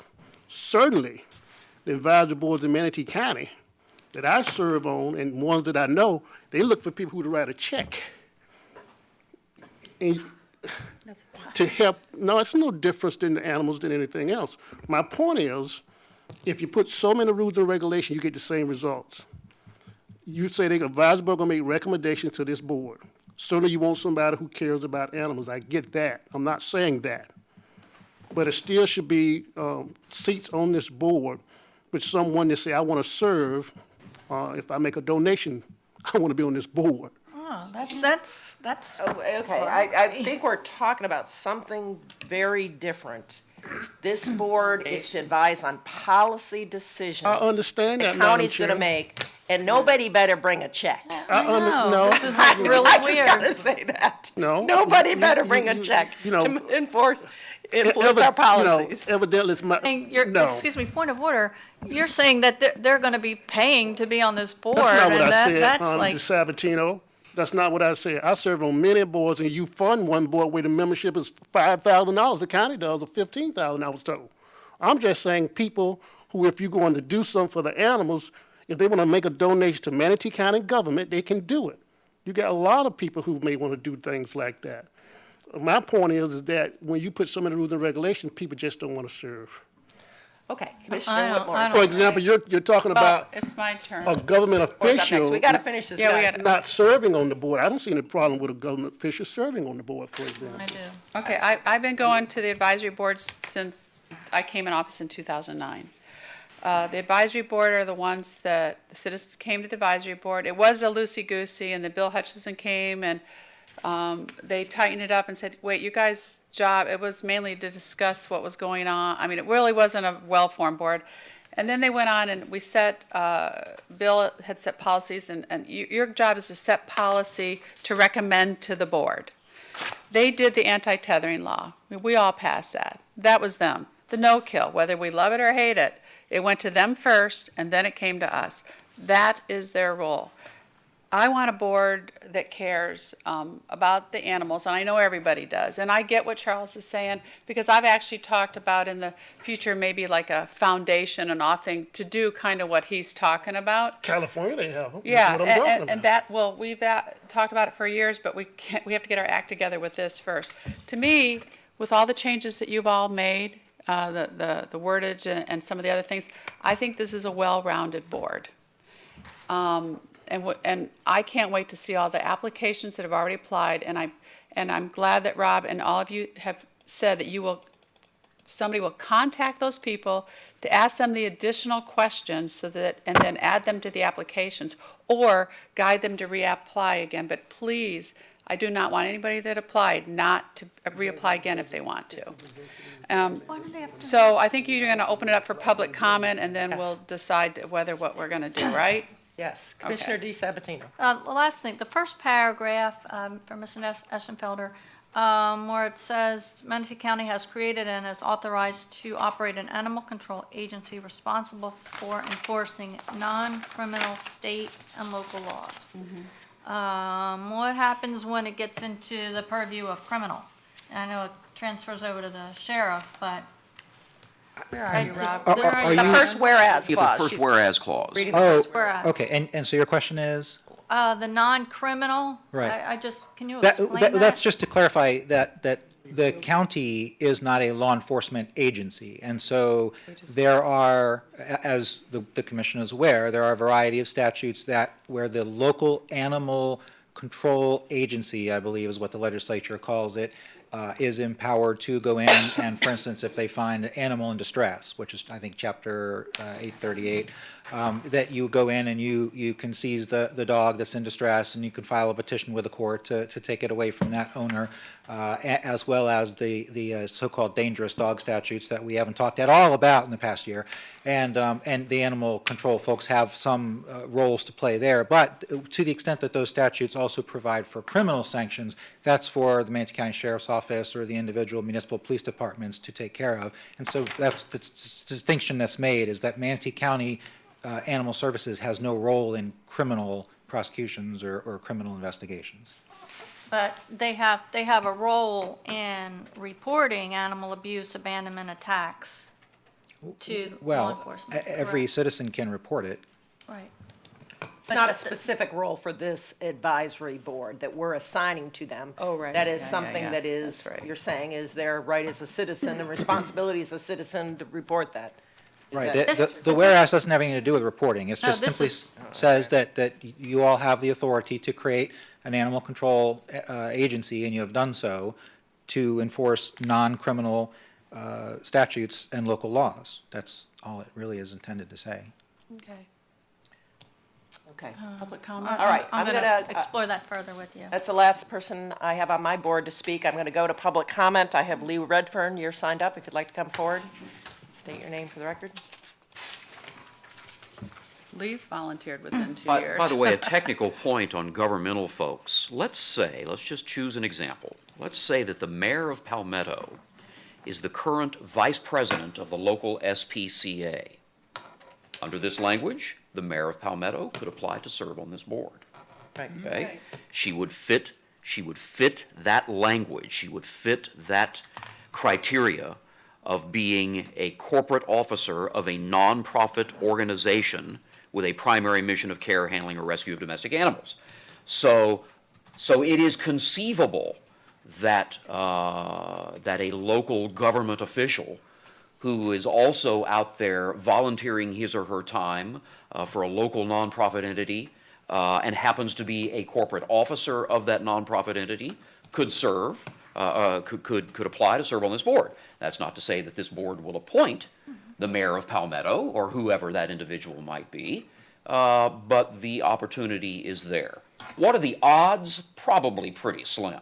Well, that, just a dialogue, that would be like appointing Mike Bennett to be on this when he's really, really involved with the guide dogs. Sure. Okay. Supervisor of elections, if he happens to be an officer with a local SPCA, as an example, could apply to serve on this board. Okay. All right. Go into public comment. Ms. Redfern. Yes, thank you, Chairwoman Benek, Commissioners Lee Redfern, south of Cortez. I'd like to commend the commissioners on the 2 changes to who shall be on the board by striking governmental or in number 1, and for changing number 3 to the veterinarian appointed shall be essentially an outside veterinarian. The other language was questionable. So thank you for that. I see a lot of work went into this. I do further suggestions on that same page, page 4, about number 5, the citizen who for at least 10 days, volunteered at least 10 days. I suggest that that is not sufficient to really have any knowledge to speak of animal services or a shelter operation if they're volunteering somewhere else. I suggest that it be has volunteered for at least 4 months with a total of say 8 to 10 days per month for those 4 months. Something along those lines, please. I mean, you want to have people who really kind of have their feet wet. Also, I think that the further suggestion on the same page, section 5A, the board member shall serve 1 term for 4 years. May I suggest that 4 years appears to give the opening for a board to be stacked for a long term, say a term of office of an elected official. I think that to avoid that appearance, Mr. Palmer and commissioners, that term should be shortened to between 1 and 2 years. You don't want to give the impression that you're going to have a stagnant board that once it's, been appointed for 4 years and they have a protector, an elected official who is their protector. I suggest you avoid giving that appearance by shortening the term of appointment to no more than 2 years. I would say 1 year because you always want to have fresh perspectives. In any case, I would like to say 3 things as far as improvement of county policies and procedures. 3 improvements that if a board member could do that would immediately raise your status among some of the critics would be 1, to in putting down the dogs, use the knockout injection first. Don't just go to the killing injection. that could be recommended. Second one, to have the evaluations. I'm going to have to cut you off because we have board members that have to leave to go to another meeting, and so we got to stick just to this item to get through it. So please put your suggestions in writing and email them to us. Okay. That's what I would recommend. So we Okay. got to keep You're to this. having evaluations done by someone who carries water for their boss. Thank you. And that does not look good. Thank you. I don't believe Candy Luther is here. I think she had to leave.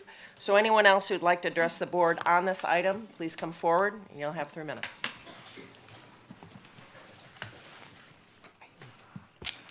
Laureen Smith, I'll make it real quick.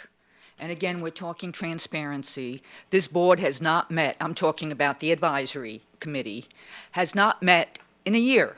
We know. It was only in August that you all realized it was not meeting, or most of you didn't know they weren't meeting. My problem is, after that, there was a scurry to get the applications. You got a bunch of applications, and now you're changing the resolution on who qualifies. My point, again, is this isn't the way it should work. It really isn't. And my other point is, if you go back when the first open was in February, there were a bunch of applications that got lost and then suddenly miraculously appeared again. I have concerns with that. So again, I just wanted to mention that there is an issue with transparency here.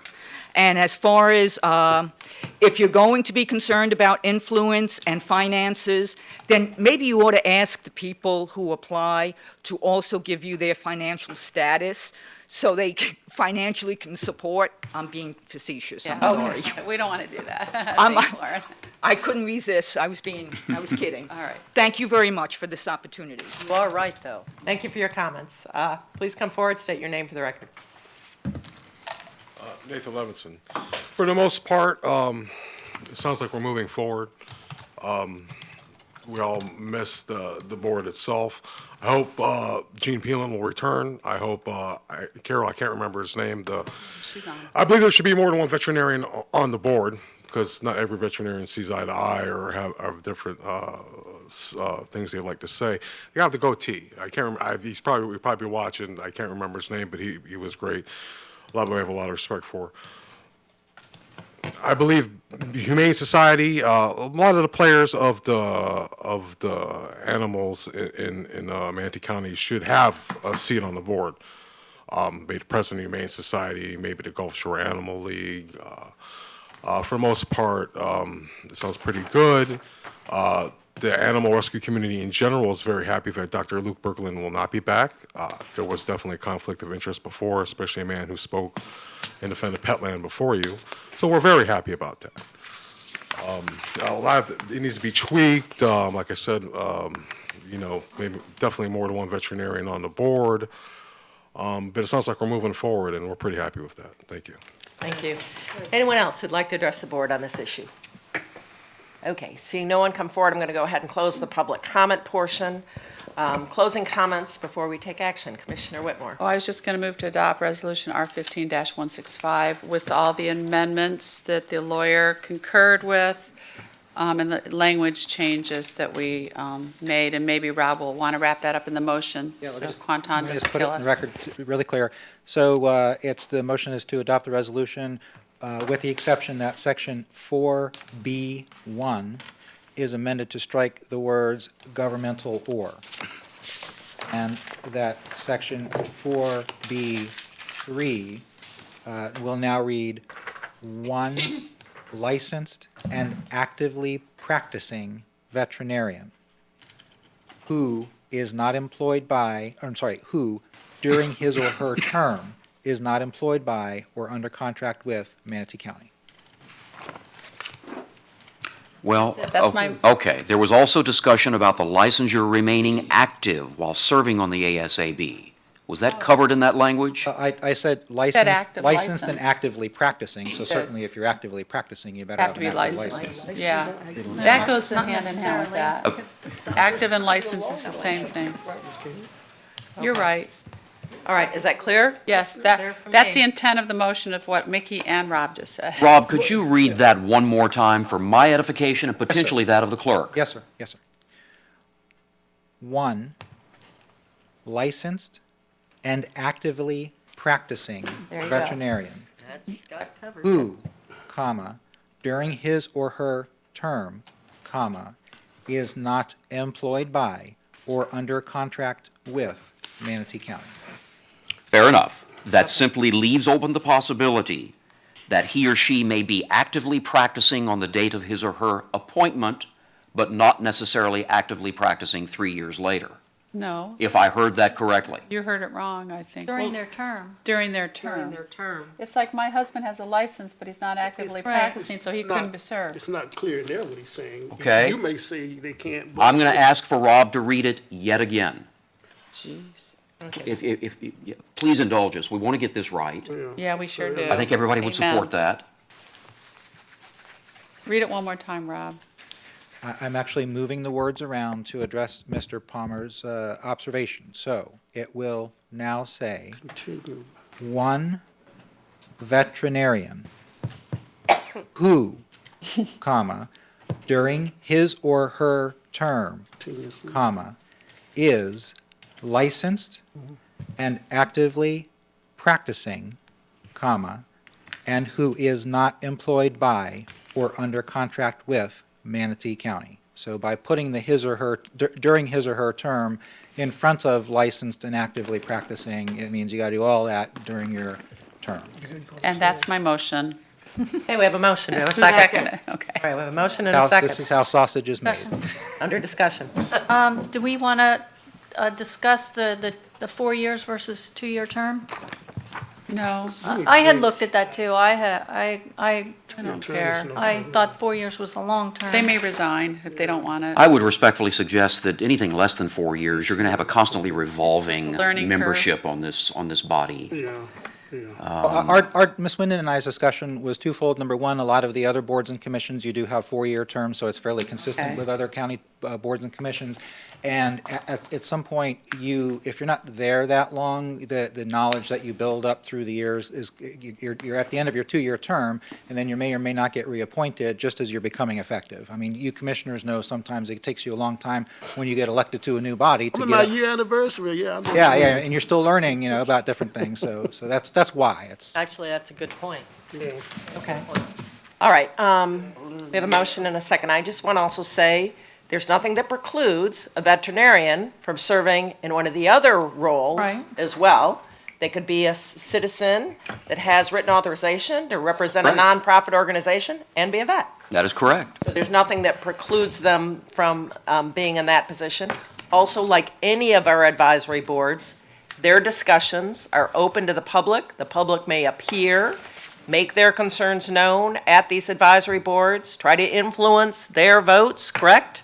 Right? Doesn't that happen with advisory boards? Oh, it's rough. Yeah, it's good. Yeah, so it's not like the advisory board, is the end-all be-all. They take public comment just like we take public comment. And so there are many opportunities for the public to still be involved with this advisory board.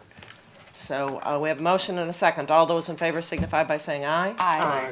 All those opposed, nay. Chair votes aye, motion passes. Unanimous, Thank you yay. for the work, and please get the message out. If people want to apply, now is the opportunity to 30 apply. days from today? Yeah, 30 When they days. get it out. When it gets advertised, I Okay, believe. from the day, because we got holidays coming, One quick question regarding animal services and our county vet. Do we have a policy or a process of revetting the vet and maybe the vet's applying for the position to be our on-site vet or our off-site vet? We do a request for proposals for veterinary services, and that's vetted through the procurement process. How often do we go out for it? When was the last time we went out? I mean, you can bring that back.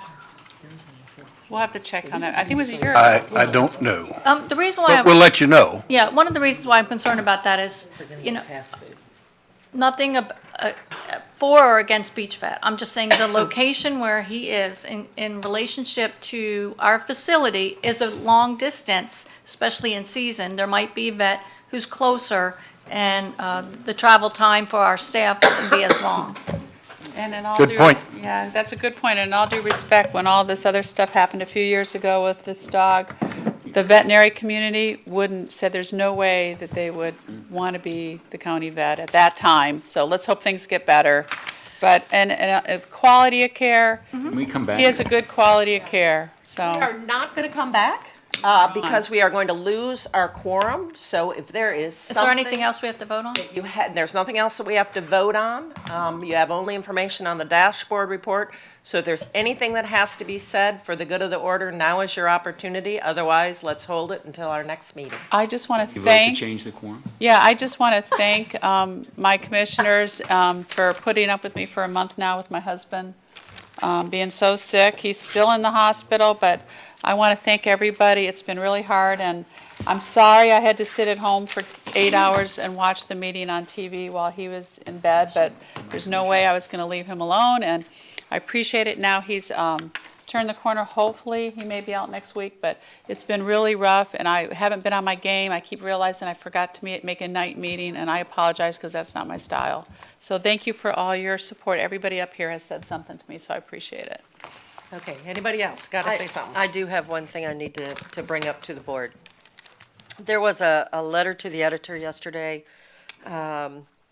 about Manatee Palms Park. I don't know if all of you saw it, but it was someone it was a resident that was upset that the playground equipment had been removed.